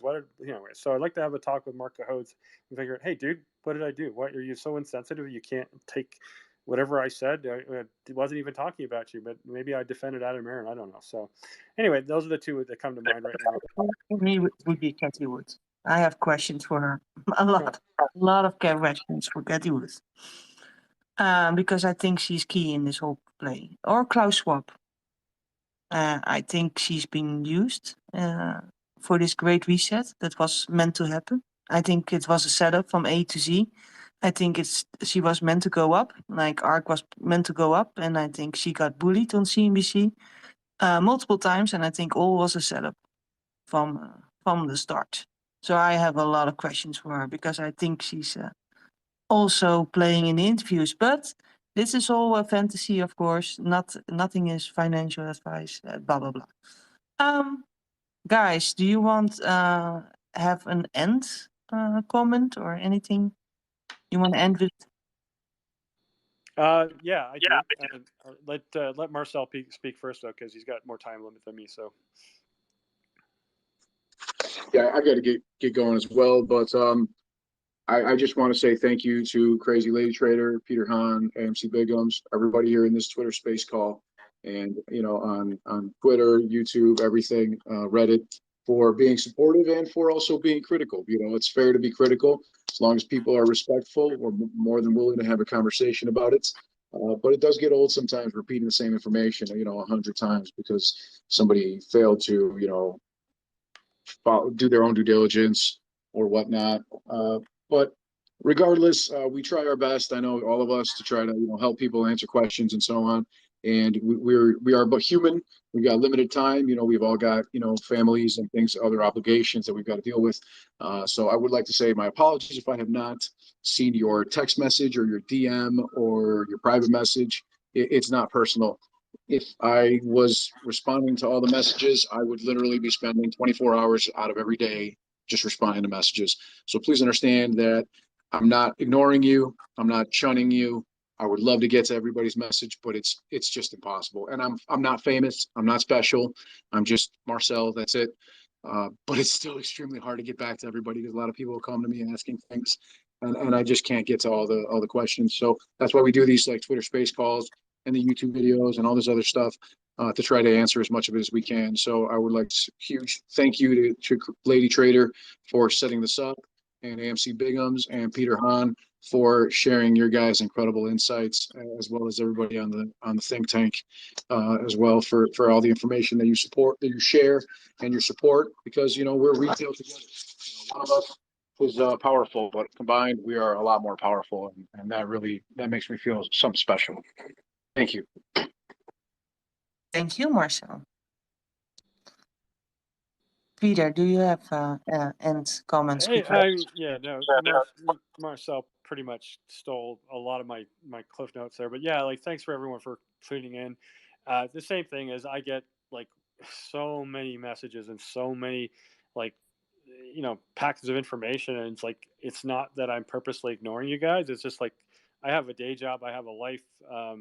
I would like to spend more time watching Netflix and playing computer games when I have free time, and yet Twitter is kind of addictive, and I do some of the stuff that gets sent to me is really interesting, and some of the stories I retweet are stuff that you guys are sending me, so appreciate all that. It's like I'm not I feel like, oh, Pete, thanks for sending this. It's like, well, I'm just passing it along, but I guess I've got the visibility, so if it gets to more people, then I don't mind doing it. But it's I have my knowledge and my experience, but a lot of that it's garbage in, garbage out. So if I get good information, then I can pass it along. Sometimes I get bad information, and I may not have time to vet it properly, and yeah, and that's the result. I don't mind having people correct me. It's just a question of, for example, someone tweeted about buy finance with shutting withdrawals or whatever on the weekend. And it's like, well, and someone said, yeah, this is not quite true. And it's like, oh, okay, well, send me what actually is going on. So I'm happy to update information as I get it. But as I said, there's a lot to process, and I sometimes don't have time to get to it. And a lot of like personal requests have to be directed to calls like this where I can, address the same question over and over again. And DRS has been the most popular question I've gotten over the last 2 months. And everyone has to do their own DD. I said I'm pretty neutral on it. I don't say it's a dumb thing to do. I think it has good and bad things. So I'm going to leave it at that, and I will not respond to it anymore just because it's been too many people asking me. But anyway, on a brighter side, yeah, and I joked about Disney. We talked about Disney. Andor is having its season finale tomorrow, or actually in about 8 hours, and I'm going to be staying up to watch it, and then I'll have a bad sleep, but I don't care because I love the show. It's the best thing that Lucasfilm has put out, even better than I think Rogue One in some respects. So it's been the best thing that's been put out since Disney took over.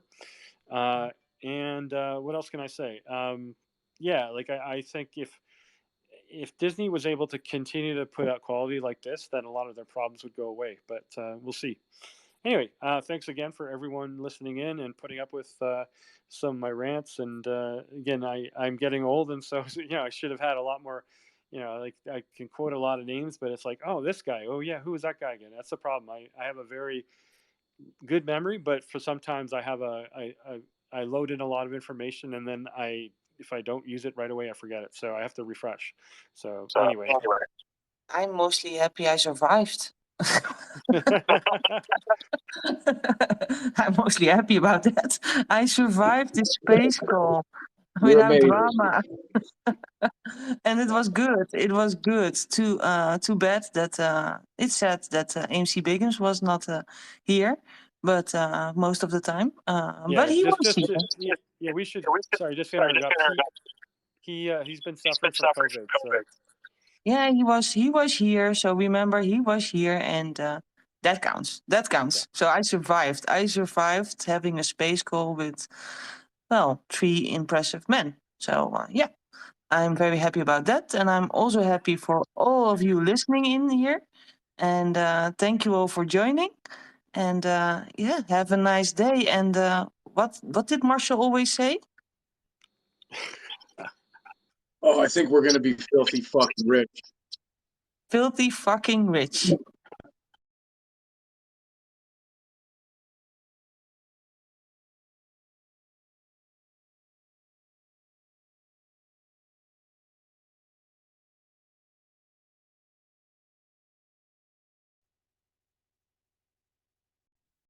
more modern bandwidth having a mental block, but he said, I'm freaking nervous. So yeah, now it's a little anxious here. It's like we got the big boys in today. So you're top. You got it's it said I haven't seen anything since. Should have been Happy, but I have not been counting on it. Happy, and of course nothing happened. Right, so there's the occasional peanut gallery on YouTube basically saying, "Oh, you see, nothing happened." You know, it's quite possibly that nothing will happen on T+90, whatever date you want to call it, because was APE an IPO? No, it wasn't. It was a stock dividend. However, I'm not clear exactly what the FTD process on that is, because I said the terms and conditions of the APE distribution were quite clear. It's like the AMC at any time can basically call the brokers to account, and how many shares did you issue, versus how many you should have issued. I don't know what the game plan of Adamarian is there, but I mean, there's that. So there are FTDs. I'm absolutely sure that there were FTDs, and we know that there were on the day one. There were 43 million of them. So, whether those got all covered with no price movement upward, how did that happen? So, there's all the kind of discussion as to how that got hid. Whether that was done through the legacy option chain of AMC's options, I don't know. Whether there was, some people say, oh, was that move from 148 up to 260? Come on, that wasn't 43 million in volume, purely short covering. I don't know, but anyway, the T+90 is a continued topic. I have not been putting any stock in it. I say, if it happens, I'm happy, but I have not been counting on it.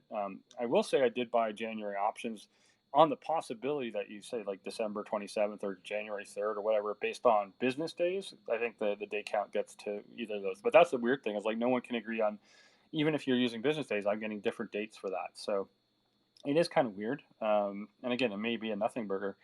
And I'm for one, am done trying to even talk about nothing burgers. But, it's like people will ask about it. So you got to keep it in mind. There's Boss. Welcome, Boss. Should we call you Boss or Blunts? What is your? How can we address Hi, you? everybody. You can call me Marcel. That's fine. But thank you guys. I appreciate you. Hello, Marcel. Hi. Can I call you Not So Crazy Lady? You can call me Not So. Hi, you guys. Hi, Peter. Thank you much for having me and for the introduction.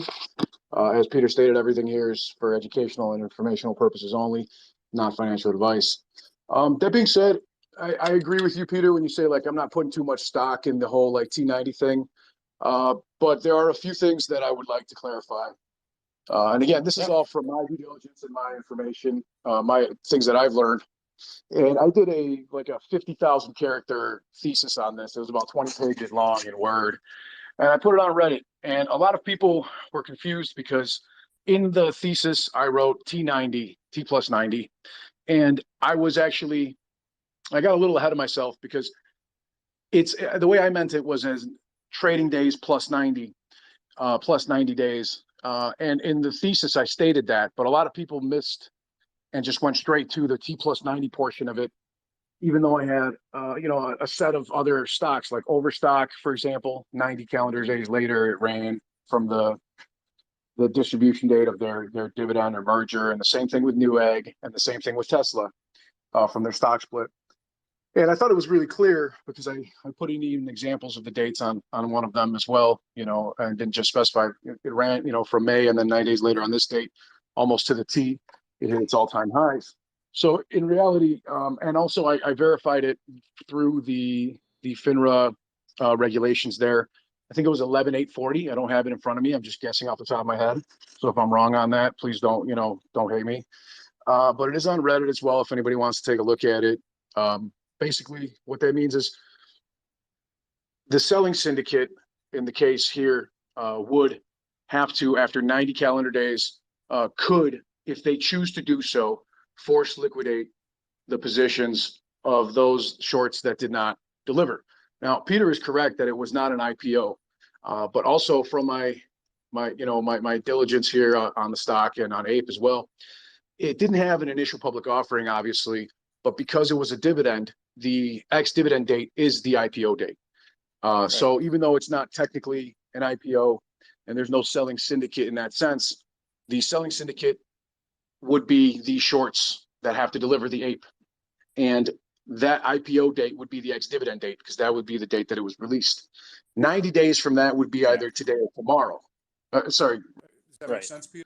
Like, I'm not just like. Yeah, no, that's exactly what. Today or tomorrow? Sorry, go ahead, Natso. Sorry, a little feedback there. What was that, Peter? Did you say today or tomorrow? Did you say that? Yeah, but a lot of people forget that any price action for the most part is like T+2 data. So even if things were happening today, we wouldn't see it for 2 business days. That is trading days. T+2 is T+2 trading days. T+35 is T+35 trading days. But the 90 days, I should have never written T+90 on the Reddit thread, but I didn't think that people would look so much into that little detail. I thought it was an obscurity that didn't really matter. And that's what a lot of people focused on. The reality was that it was 90 calendar days that people should have been looking at. And now I'm getting that. I've been getting that question for weeks now, and I'm like, oh God, I wish I would have just fixed that. But Reddit, well, to be fair to you, Houston Wade made the same issue, right? He said 90, I think he basically said 90 calendar days. So he, if I remember correctly, he was talking about November 21st and 22nd. So sorry, I broke up just a bit there, but I heard you. I think I heard you for the most part. Okay, yeah, no, as I said, I haven't seen anything since from Houston. Although apparently I was told he changed his account, so I've got him on his new account, but I haven't seen anything new. Yeah, he did get a new Twitter account. That's correct. My apologies, Peter. I didn't mean to speak over you. It's just a little delay there. Yeah, no worries. Technical issues. Yeah, it's okay. But yeah, in that regards, with the C90, people have to remember that there also would probably be a couple of days there for margin call for them to be able to meet it. I don't think that the brokers, being in the position that they're in with the stock, would be willing to threaten their own solvency by force liquidating the shorts, and then the brokers would have to go out there and fetch the shares. So they're all looking out for themselves at the end of the day. And if you're going to force your client into bankruptcy and then you're going to have to come out of pocket to deliver, you're much less likely to do so, much like you guys have seen with like LME and the nickel squeeze and so on, like London Metals Exchange, reversed nickel trades from all the way from $50,000 up to $100,000 a ton, I believe it was. But that's a huge reversal of trades. Now London Metals Exchange is on the brink of, nobody's using them. They're on the brink of losing their entire customer base because of that. And so, yeah, I don't want to spend too much time on this, but I know I've been getting a lot of questions about it. So I just wanted to mention it real quick about the C90 is 90 calendar days. It's not 90 trading days like a lot of people have been saying. In addition, there's probably a couple days for margin calls. And that's if the brokers want to liquidate the short positions. And that would also be subject to T+2 trade data reporting, or, And I don't know if you were here when I mentioned it, but Bill Gross came out today talking about AMC selling ape at 125, which of course has been barcoding. So if AMC was selling, we haven't seen any selling pressure. Agreed. The OBV is ridiculously high. Retail is still 4.1 million strong or more for the 3 share counts that Adam Aaron has done. I've been hearing a lot of people complain that ape was released for a share count, and that's incorrect. I mean, we've already had 3 share counts, and we know for a fact that there are over 4 million investors in AMC alone. When you do the math, that brings the average investor to like 180 shares or 150 shares. I don't know about you guys, but I got 4-figure shares, and I know most people got at least 700. Yeah, no, exactly. I think this play's been gone long enough that almost everyone that's been in it has added. So just point out our friend ACM Biggums is in the crowd here, so we should probably give him a speaker role here. Not so? I already requested him 2 times, so I'm waiting for him to accept. There you go. So you're welcome, AMC Biggums. Please check if you see your invite. I've invited you 2 times. Yeah, and Ferris Bueller. We've invited Bueller 3 times, and he hasn't shown up either. Sorry, joke from the 80s. Anyway. Thank you, Peter. Okay, Marcel, when I think of you, when I think of you, I think of a lot of things because you have been a YouTuber for a while. You are an ape for a while, more than a year, right? You talking to me? I Yeah, missed that. you Oh, are Marcel, right? yeah. Sorry, I didn't hear the beginning there. But Oh, yeah, I it's was been, saying you've been in AMC for a while. You've been also a YouTuber for a while, right? oh yeah, More than a yeah. year. I don't really like the connotation YouTuber, but I mean it fits. You know, I mean I do technically do YouTube, Yeah, so I guess I let's am a be YouTuber. clear. There are YouTubers and there are YouTubers, and I think no one has ever accused you of being like a grifter YouTuber. So I think that's the main negative connotation at the moment. But you've never had that reputation, so don't worry about that. You'd be surprised what people say, though, right? Like, you know what I mean? Oh So it's yeah. like people come up to all sorts of crazy conclusions and whatnot for no reason. Well, I have to admit, Charlie came out of his cave a week ago and accused both of us of facilitating FUD for the purpose of generating money. Yeah, of course, I've never charged a cent to anyone, so he doesn't know what the hell he's talking about. But I noted that he attacked me and you together, which was interesting. So Yeah, I thought that was very funny as well. I do YouTube, and I started doing it. I think it was last June or so. I did in June of 2021. I did my first YouTube stream with Jackson Hunter on his channel. I did 3 with him. I did a couple with Dave's Daily Trades and a couple other people, and that was more just I wanted to share the information that I had figured out. And at the end of the day, the information was that when you take everything into account, these short hedge funds are going to crash our global financial system in order to try to facilitate themselves a bailout out of their short positions from the federal government when this occurs, because it's an inevitability in my opinion, and that's why I started doing it. But yeah, absolutely. In fact, my first LinkedIn post that went viral and got me all into this community was exactly the same point. I basically said, look, they're dragging this thing on. They're adding their short position every day. It's getting ridiculously large, and that was July 2021. So now, I really honestly they've expanded their shorts to not just the meme stocks. They've done it to a bunch of things, and the end game seems to be to collapse the system so they can get a bailout. That seems to be the only logical outcome I can understand from them continuing not to cover. How are you guys doing today? Hey, Hello. Biggums. Hey, Biggums. Can we call you Biggums, or do you want to be addressed in another way? No, that's fine. Whatever you want to do. Awesome. Welcome. How's everyone doing? Yeah. Good. Sorry, I still got the Thanks for vid a joining little us. bit here. It's we have I don't even know how many people are on here right now, but I'm gonna guess we're gonna have like usual Twitter space call issues at some point where bad reception or whatever. But for now it seems to be okay. But just behalf of me and Nutso, thanks for both of you guys coming on. I think this as I said preface this whole conversation by saying I think this started because there was a lot of DRS talk last weekend, and I know you guys have some strong feelings on that. I have my own feelings, so I guess that'll be a question people are expecting us to talk about. So I might as well get the elephant out of the room. So I'll start. I mean, I've not been a huge advocate of it one way or the other. Mainly because I don't have to. I can't do it because of my protected Canadian retirement fund. I'm not going to go out and create another fund just for the purpose of testing DRS. But I have been paying some attention to it, and last year, I'll be honest, when it started coming out of Super Stonk, and I had a bit of an issue with Super Stonk because I was getting attacked by some of their more extreme people because I was only an AMC at the time, and they were like mad at me for that.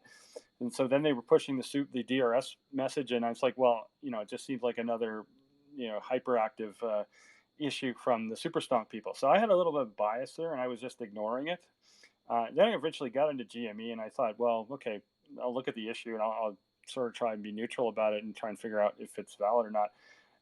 And the funny thing enough is, I think I should mention this, the reason I sort of was down on it initially is because, of all people, Charlie, from Charlie's Vids, was, going after Superstonk. And I said, well, I used to, at the time, I thought he might have some interesting viewpoints. So I sort of kept that in mind as, okay, he's in the negative camp. The Superstonk people are in the positive camp, making me a little uncomfortable. So I'm just going to wait and see. And over time, I saw that the percentages of GME DRSing was increasing. Now, the only thing I can say is like from a positive point of view, what does what does one thing? It takes the shares out of the broker's hands. So yes, you cannot basically have the shares let. So that's less revenue for people that are trying to buy GME just for making interest revenue off it. And from what Susan Trumbeth, as someone sent to me, apparently yes, once they're in your registered name, they cannot be registered in the broker's name. So that's one positive. It does remove a source of income for people that are trying to lend the shares out. Makes it harder to borrow. So yeah, it in theory makes it harder to short, in theory. And the other thing is it does provide some sort of share count. It's like, yes, if you have a certain amount of the float DRS, that those are real shares. And therefore, if you get to a high enough percentage, that if none of those shares are being traded at, I don't know how you can track computer share trading volume, but if a majority of the share count is sitting in DRS and yet there are huge volumes going through, you got to wonder about fakes. So that's a positive. And I guess from that point of view, I try and see, well, if you do increase your DRS percentage, does that mean that the squeeze is going to happen because of it? Or I don't think so. That's my thing. But I do think because of it dampens liquidity, it makes a squeeze more violent when it does happen. So if you were trying to sort of up the parabolic move of the squeeze, then having a high DRS would probably do that. But I don't know by itself it's a condition that would cause a squeeze by itself. It might, but I don't know. And then the thing is, like, has DRS percentage of GME helped it obviously, it's been 18 months and we haven't seen a squeeze. So from that point of view, it doesn't look like DRS by itself under a certain percentage causes anything. But the other side of it is, would GME fallen a lot further, back below 100, back down to 75, did go to 85 or whatever, but didn't go below that. Now, would it have if more people hadn't DRS'd and they've been able to build more borrow and more shorting? I don't know. That's the problem. You can't prove that. So at the end of the day, I'm sitting here looking at it going, the main positive for me that I saw of all of these things is when there was the stock dividend. If you had your shares DRS, then the DTCC couldn't tell brokers to mess around with it because it's not in their hands. Same with APE. APE, the people that had their APE DRS, if they had AMC DRS already, they got their APE the first day, whereas I had to wait a week. And who knows what nonsense was going on. So that's sort of my analysis of it. I have not enough proof that it makes a significant difference. And again, GME, smaller float, you're able to get a higher percentage more quickly. AMC, larger float, way more distributed, in terms of holders. How do you DRS something to make it matter when it's so distributed? So I have issues with the people pumping an AMC DRS because I just wonder, is it pointless? Is it worth the time? You're pumping it on Twitter. How many people are you going to reach?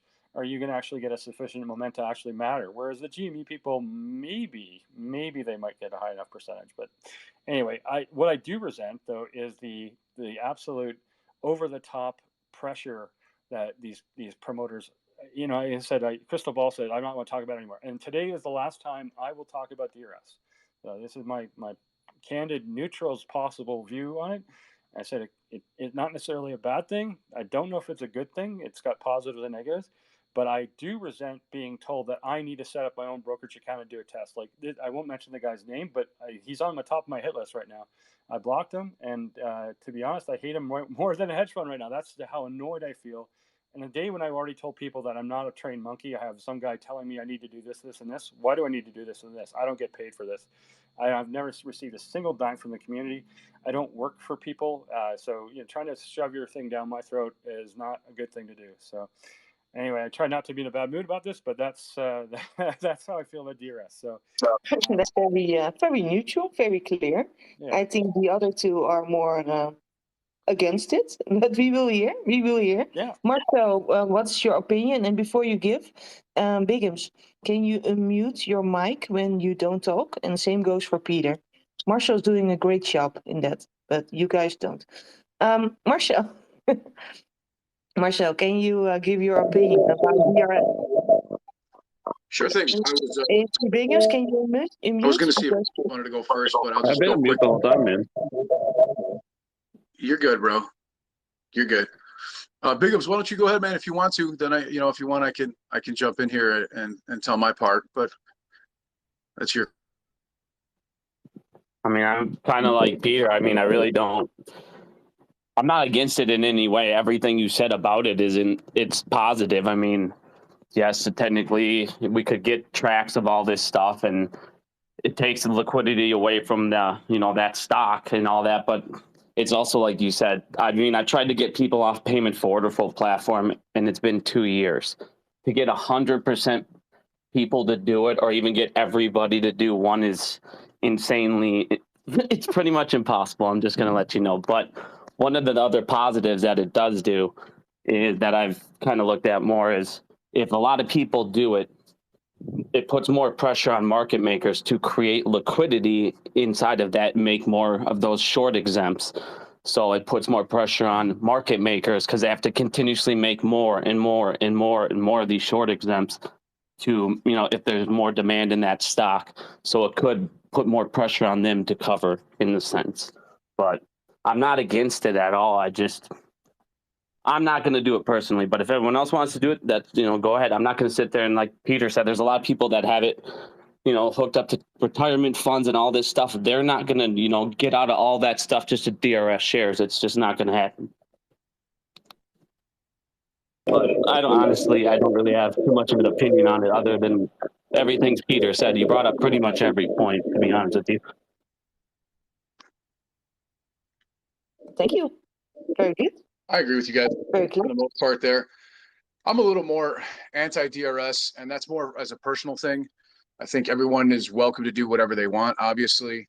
But the problem is here with DRS is there's a lot of misinformation, like Peter said, and like Biggums said, it's been getting pushed really hard on Reddit. And up until DRS came along, everything on Reddit would be, nobody would trust it. Everybody would be trying to verify on their own. And ever since DRS came along and got pinned to the top of our super stonk and every other subreddit in that regard, is very suspicious, especially since a lot of the information is given out as a lot of trust me, bro, this is what DRS is about. And there's no links and there's very little, screenshots of the information. A lot of the information that we found recently, and we've been talking about since last year, people have been telling my stance on DRS has never changed. And like, for example, yesterday, Average 8 on Twitter posted that, Seed & Company technically owns all the publicly issued stock in the United States. And Seed & Company is a subsidiary of the DTC. All right. And the name Seed was selected as a reference to certificate depository, literally certificate depository. That's why it's CEDE. And it's because they own all the stock in the United States. What happens with DRS, and if you look directly on the computershare.com website, go to their FAQ, you'll see that the transfer agent of DRS the agents are held on record in book entry form, and Seed & Company owns those books. These accounts are registered to Seed & Company's DTC's nominee and represent on the transfer agent's books the sum total of shares for that issue held by DTC's participants. Now, the computer share may not lend your shares, but theoretically, that means that Seed & Company can lend your shares. So even though computer share can shout from the rooftops that they don't lend your shares out, that doesn't mean that Seed & Company doesn't have the ability to do so because they're literally the, quote, certificate depository. So a lot of people have been led astray, in my opinion, on Superstonk and other Reddit threads and such. And I just want people to be aware of the realities of here. And I didn't make this up. We have screenshots of it. You can go and look it up right now on Computer Share website on the FAQ and figure it out for yourself. So we just want to help to educate people, and that's really it. But like you guys said, this is the last that I'm going to speak about it as well. I've spoken about it in the past, and I haven't brought it up since because it's just a waste of time for me personally. I don't care if people want to do it, but I also do somewhat care because there are liquidity concerns. It is plausible, not a sure thing, but everything here is plausible, right? And so it's plausible that a lack of liquidity because of if everything gets DRS'd, or at least like a large percentage of it, that minimum mandatory listing maintenance requirements would not be met. And that could potentially lead to delisting of the stock. I'm not saying that's going to happen. I'm not saying it's not going to happen. I'm just saying that it's plausible. That's it. Yeah, I just remember one last point. So obviously Froggy has been a big proponent of DRS. He made a point yesterday, which I disagreed with. I'm not going to go post against him, but he said Phase 6 hasn't worked. And Biggums would agree with me. It's way too early to say that, since we haven't even seen the first 3-month reset period for swaps. Swaps are typically reset on a quarterly basis. Most swaps, anyway. It could be semi-annual, could be annual, but it's way too early to say that Phase 6 hasn't had any impact. And how would we know? It's like there's definitely affecting margin calls, definitely affecting liquidity. It's all background noise. You won't know it until after it happens. So, anyway, to try and advocate DRS based on Phase 6 failing, that's a fallacy argument. Just because we don't know what impact Phase 6 has had yet, but it's too early to say, to be honest. Pension funds sure are feeling Phase 6. Yeah, for sure. So yeah, I mean, I think we basically covered it. You said Boss is more negative, and that the liquidity issue is it is something. I mean, it's an extreme event, but yeah, like if you DRS 99% of the float, I'm not even sure. Well, if that does cause a delisting because it's not liquid enough, is that a bad thing or good thing? Now, people will argue, well, that'll cause a squeeze. I honestly don't know. I do think, though, that delisting is cumbersome. To get undelisted or get relisted again, it's not a cheap exercise. So if basically you're getting delisted, you better hope it's being bought out or something. So anyway, that is all I'm going to say on DRS. And again, thanks to you guys for chiming in. And as I said, there's a lot of other interesting stuff going on in the market that I'm sure Nutso wants to talk about. I'm quite fascinated by the fact that all these big heading names of all people are starting to talk about AMC and GME. Like I said, why the hell would Bill Gross be talking about APE right now of all times? And I've said Boss is basically saying we could see some movement in T+2 after the 21st. So maybe tomorrow or Friday. So we'll find out very quickly one way or the other. If not, we wait till late December or January. But I just find Bill Gross commenting on APE today is very weird. And of course, you had the Carl Icahn thing. Whatever his name is. The story yesterday. At the same time, we got just a month ago that Ryan Cohen was taking a picture with him. Who knows when the picture was taken? Of course, that's the problem. But he tweeted that picture, that infamous picture with Icahn wearing shorts. And again, it's mind candy for the people that like to talk about this, like Nutso. So it really is kind of a very odd set of events. And Nutso, give us an overview of what you think Ryan Cohen and Icahn are doing here with these photos in this comment about him being short. Oh, I think Carl is gonna rug pull them. I think he's gonna be the biggest green short, and then basically go exit and basically squeeze the other bears out. That's what I think. If we look at the picture, they look very friendly, and Ryan Cohen seems to me, it does appear that he knows it. That this is in play. I think he couldn't beat it otherwise. So yeah, I think this is setup. I think the whole thing is a setup, from FTX to Carl Icahn to everything. So yeah, I also believe this is a setup. I saw the last video of AMC Biggums, and he was very passionate about that the whole FTX was basically a setup, and he made a nice connection with Ken Griffin. I really liked your video, and I also like your videos, Marcel. I want to, before we continue, I want to address my thanks for being still active in this community. I think that is very awesome. So my thanks goes out to you, all of you, and all of the people who are listening in. We are all together in this, but it's also nice to see YouTubers not falling. We have some fallen heroes, and we still got these guys. So that's a good thing. That's a very good thing. And you guys discussed about so many things, and right now there are so many things happening. It's like what topic to pick, right? We can talk about Sam Bankman-Fried, for instance. I think that's an interesting topic right now. Today we had the court for FTX. So let's discuss that. Yeah. I sent out someone. There's been so many FTX articles that I've lost track of how many I forwarded, but the one I put out on LinkedIn and Twitter last night, basically talking about the MacGuffin, which is the magical money printing machine story. It is quite long, but it is a brilliant summation of what Sammy was up to. And I mean, the funny thing is, you look it over, and the story basically goes over like he was doing this all by himself, but there's no way to disprove that someone wasn't guiding him the whole way.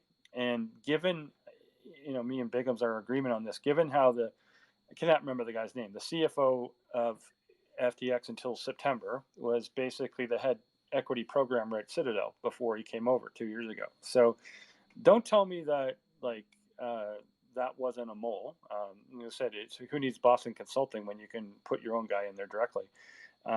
And all the stories coming out now are like, I think that whatever his name was, he was innocent. He didn't know all this.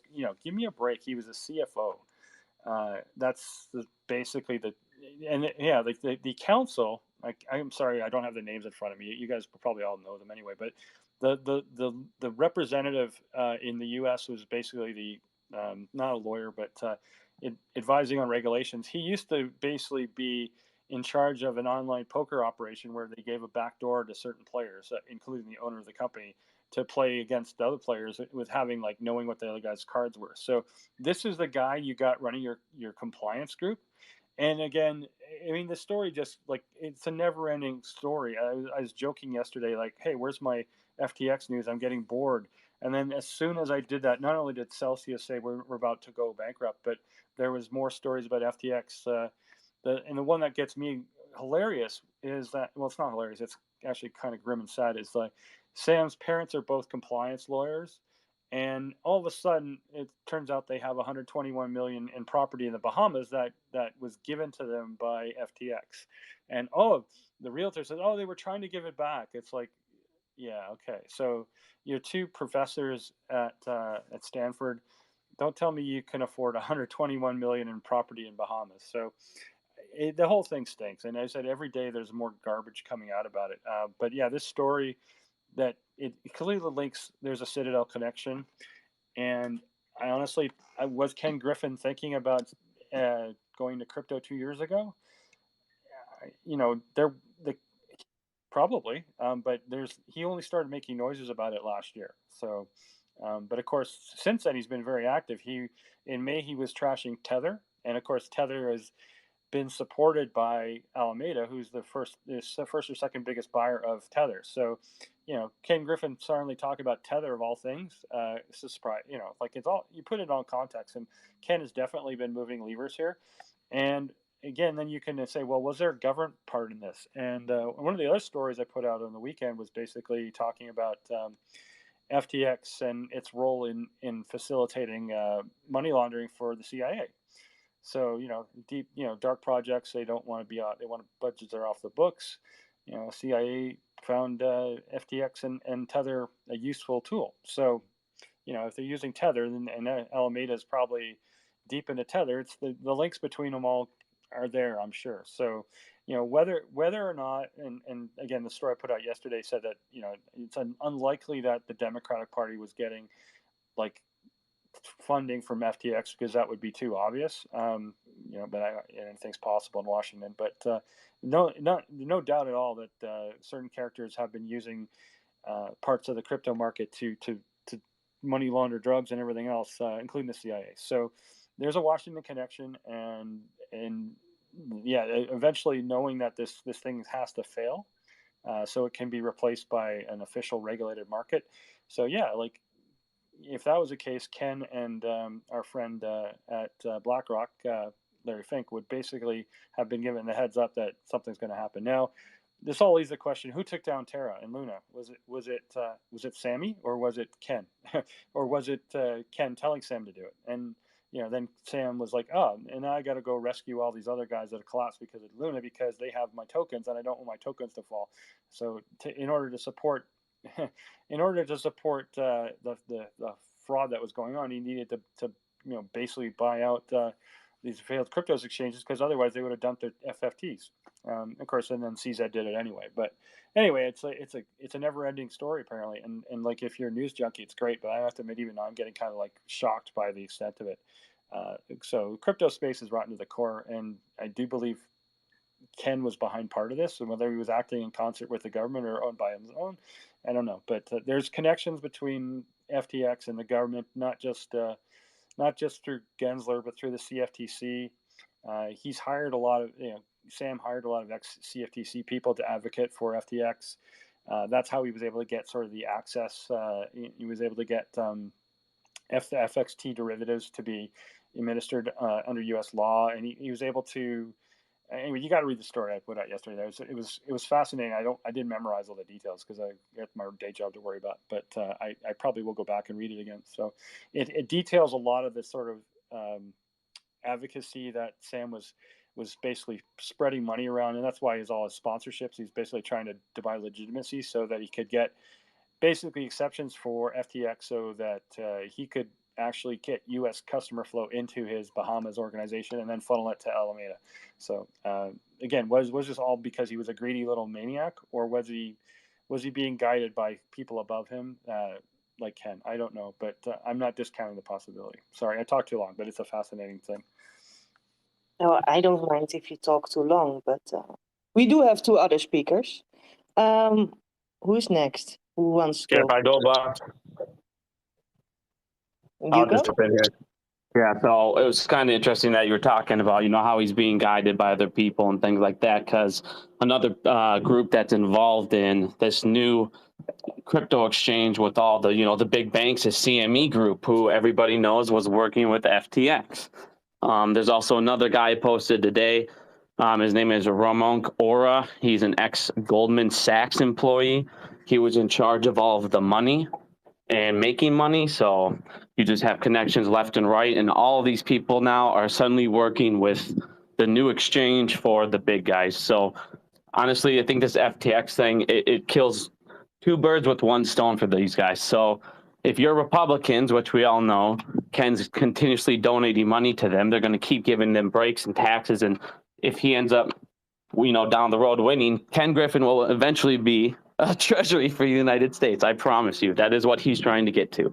But what they did is they sit there and look, all right, everyone, look at the Democrats are taking all this money. So it takes out all of his competition politically. And on top of that, what is crypto? It's free banking for the people.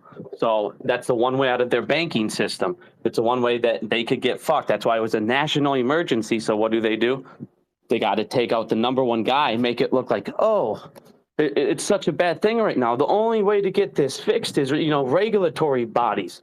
Because look, they're doing OTC contracts, which, if you kind of look at what it's like, what they were selling these people, it's complete a joke.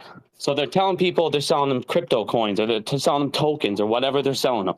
And then you look back and it's OTC derivatives contracts. So you're basically just signing a total return swap with these guys. So if the coin goes up, you get the difference. But in the end of the day, the total return swap, you're still going to pay them a fee each time. So they had no way, no lose situation for them. And then on top of that, they started laundering all this cash and doing all these other, nefarious things. But the fact that they're selling OTC derivatives inside fucking crypto, that defeats the whole purpose of crypto. Obviously, these aren't even on a blockchain in a sense, because they're just contracts. And CME Group and all these other people had all these rights. So in the end of the day, this is sweet for us because it exposes crypto. But at the same time, it's like, well, now what? Because there's no way out. These big guys now have control of money again. And what are they rolling around the corner? CBDCs just in time. Go ahead, boss.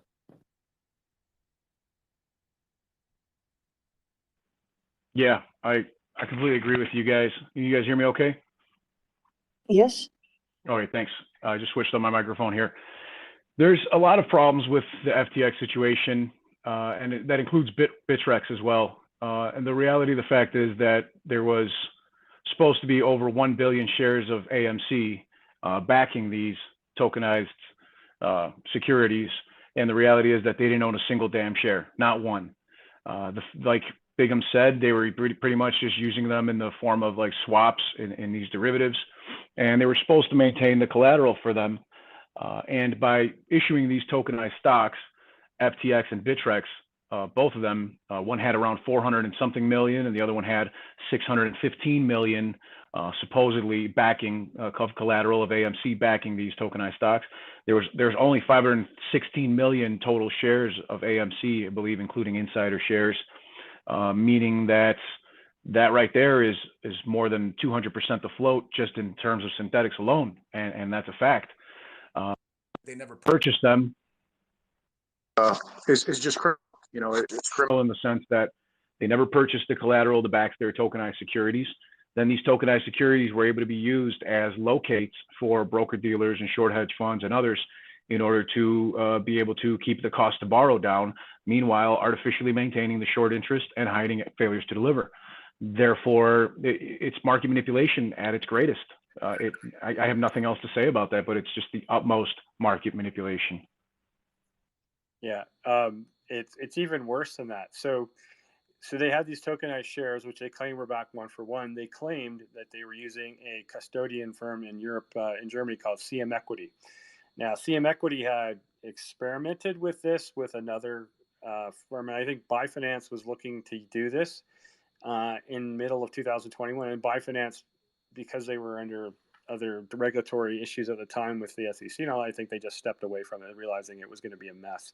However, you know, the weird thing is that CM Equity in December 2021 said, we don't have anything to do with FTX anymore, and they dropped their relationship. And yet on the webpage for FTX, it still claimed, yeah, we back it 1-for-1, and we're using CM Equity as our custodian to hold the shares, which of course they never held any shares. So, and then when this whole bankruptcy went down, CM Equity was included on the list of bankrupt FTX companies. And so they had to put out a press release saying, we're not associated with FTX, and we're not bankrupt. And it's like, so like everything that FTX has been involved in has been toxic. The only thing that seems to be intact is FTX derivatives, because it was under direct CFTC supervision in the US. But again, I don't know what FTX, like, you know, there's, so there's too much information.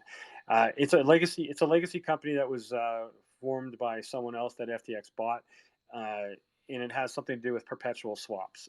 So I cannot remember the exact details, and I'm not sure was it related to equity tokens at all, but that was one sort of thing that they wanted to, you know, the CFTC was interested in keeping them, keeping that pure, or as so far as it can be.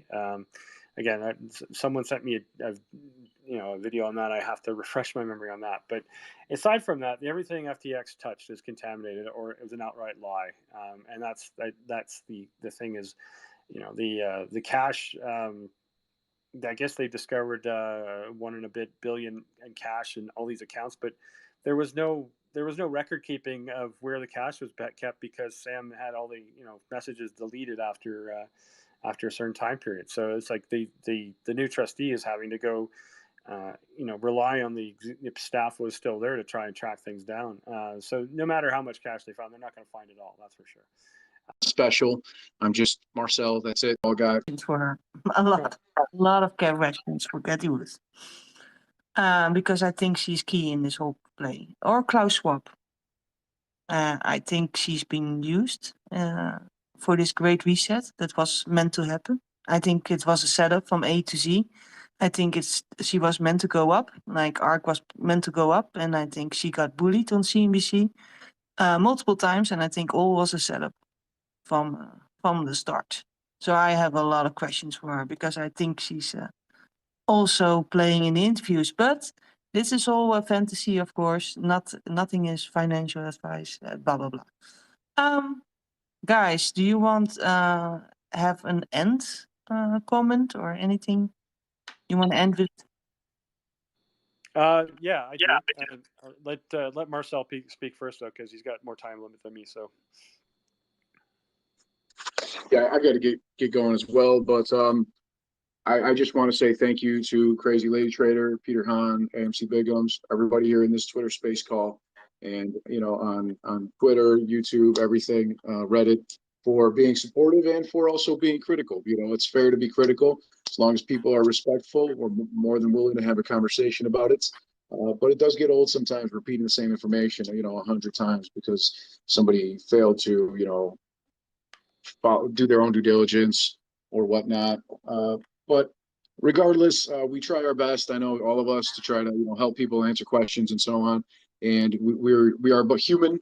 We've got limited time. We've all got families and things, other obligations that we've got to deal with. So I would like to say my apologies if I have not seen your text message or your DM or your private message. It's not personal. If I was responding to all the messages, I would literally be spending 24 hours out of every day just responding to messages. So please understand that I'm not ignoring you. I'm not shunning you. I would love to get to everybody's message, but it's just impossible. And I'm not famous. I'm not special. I'm just Marcel. That's it. But it's still extremely hard to get back to everybody because a lot of people come to me asking things, and I just can't get to all the questions. So that's why we do these like Twitter Space calls and the YouTube videos and all this other stuff to try to answer as much of it as we can. So I would like to huge thank you to Lady Trader for setting this up, and AMC Biggums and Peter Hann for sharing your guys' incredible insights, as well as everybody on the think tank as well for all the information that you share and your support, because we're retail together. One of us is powerful, but combined we are a lot more powerful, and that makes me feel something special. Thank you. Thank you, Marcel. Peter, do you have end comments? Marcel pretty much stole a lot of my cliff notes there, but yeah, like thanks for everyone for tuning in.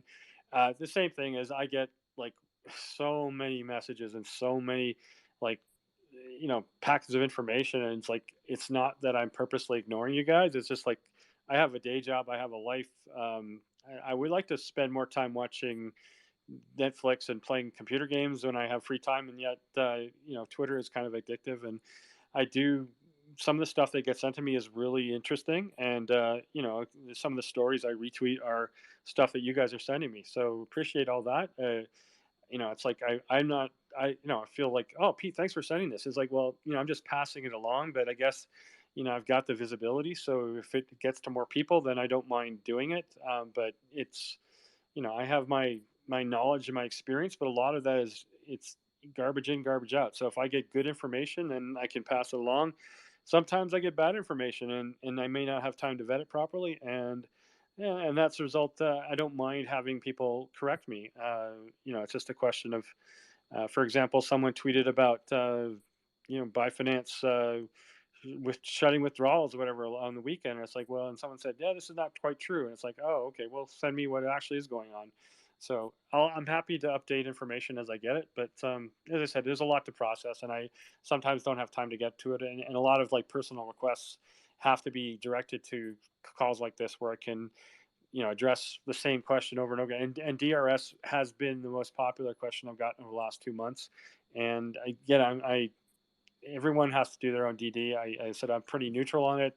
I don't say it's a dumb thing to do. I think it has good and bad things. So I'm going to leave it at that, and I will not respond to it anymore just because it's been too many people asking me. But anyway, on a brighter side, yeah, and I joked about Disney. We talked about Disney. Andor is having its season finale tomorrow, or actually in about 8 hours, and I'm going to be staying up to watch it, and then I'll have a bad sleep, but I don't care because I love the show. It's the best thing that Lucasfilm has put out, even better than I think Rogue One in some respects. So it's been the best thing that's been put out since Disney took over. And what else can I say? Yeah, like I think if Disney was able to continue to put out quality like this, then a lot of their problems would go away. But we'll see.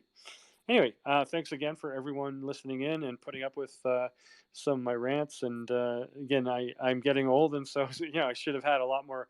Like I can quote a lot of names, but it's like, oh, this guy. Oh yeah, who is that guy again? That's the problem. I have a very good memory, but for sometimes I load in a lot of information, and then if I don't use it right away, I forget it. So I have to refresh.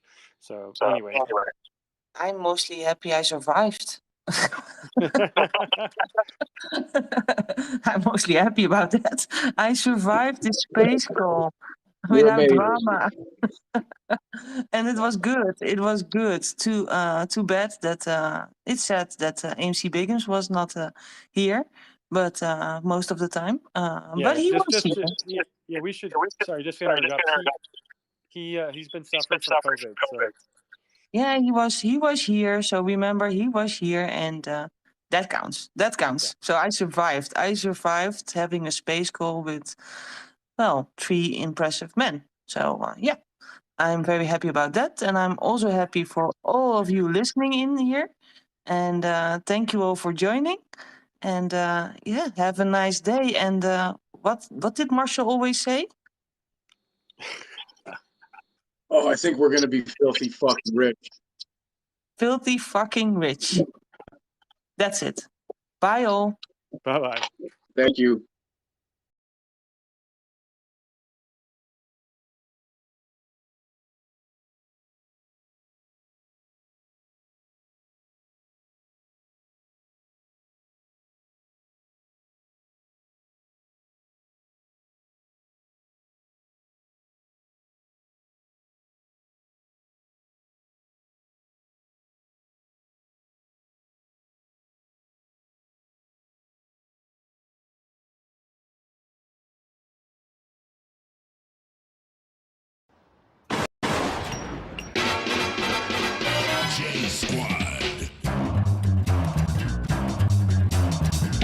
Gonna be so goddamn rich. I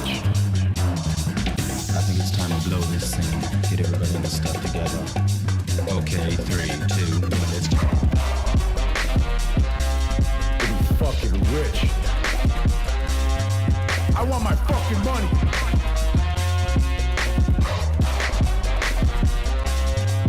Griffin, I want my fucking money. Yo, motherfucker.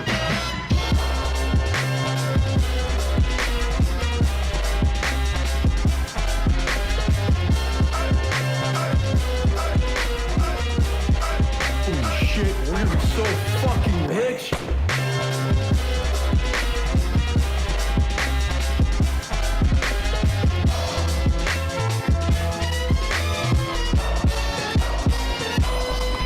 Great. Damn it, we're gonna be so fucking rich.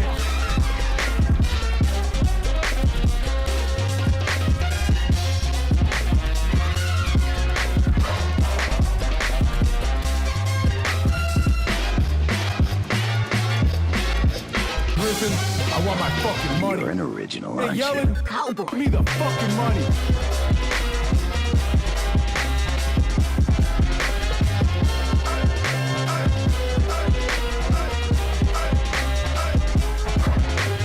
Get the goddamn money printer out.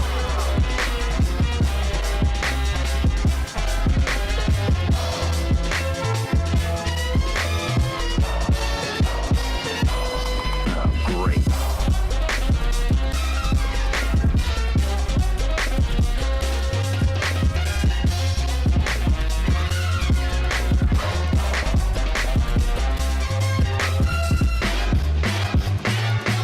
The bounty letter.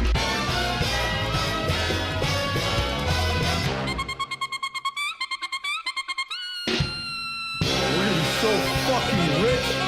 Get the goddamn money printer out.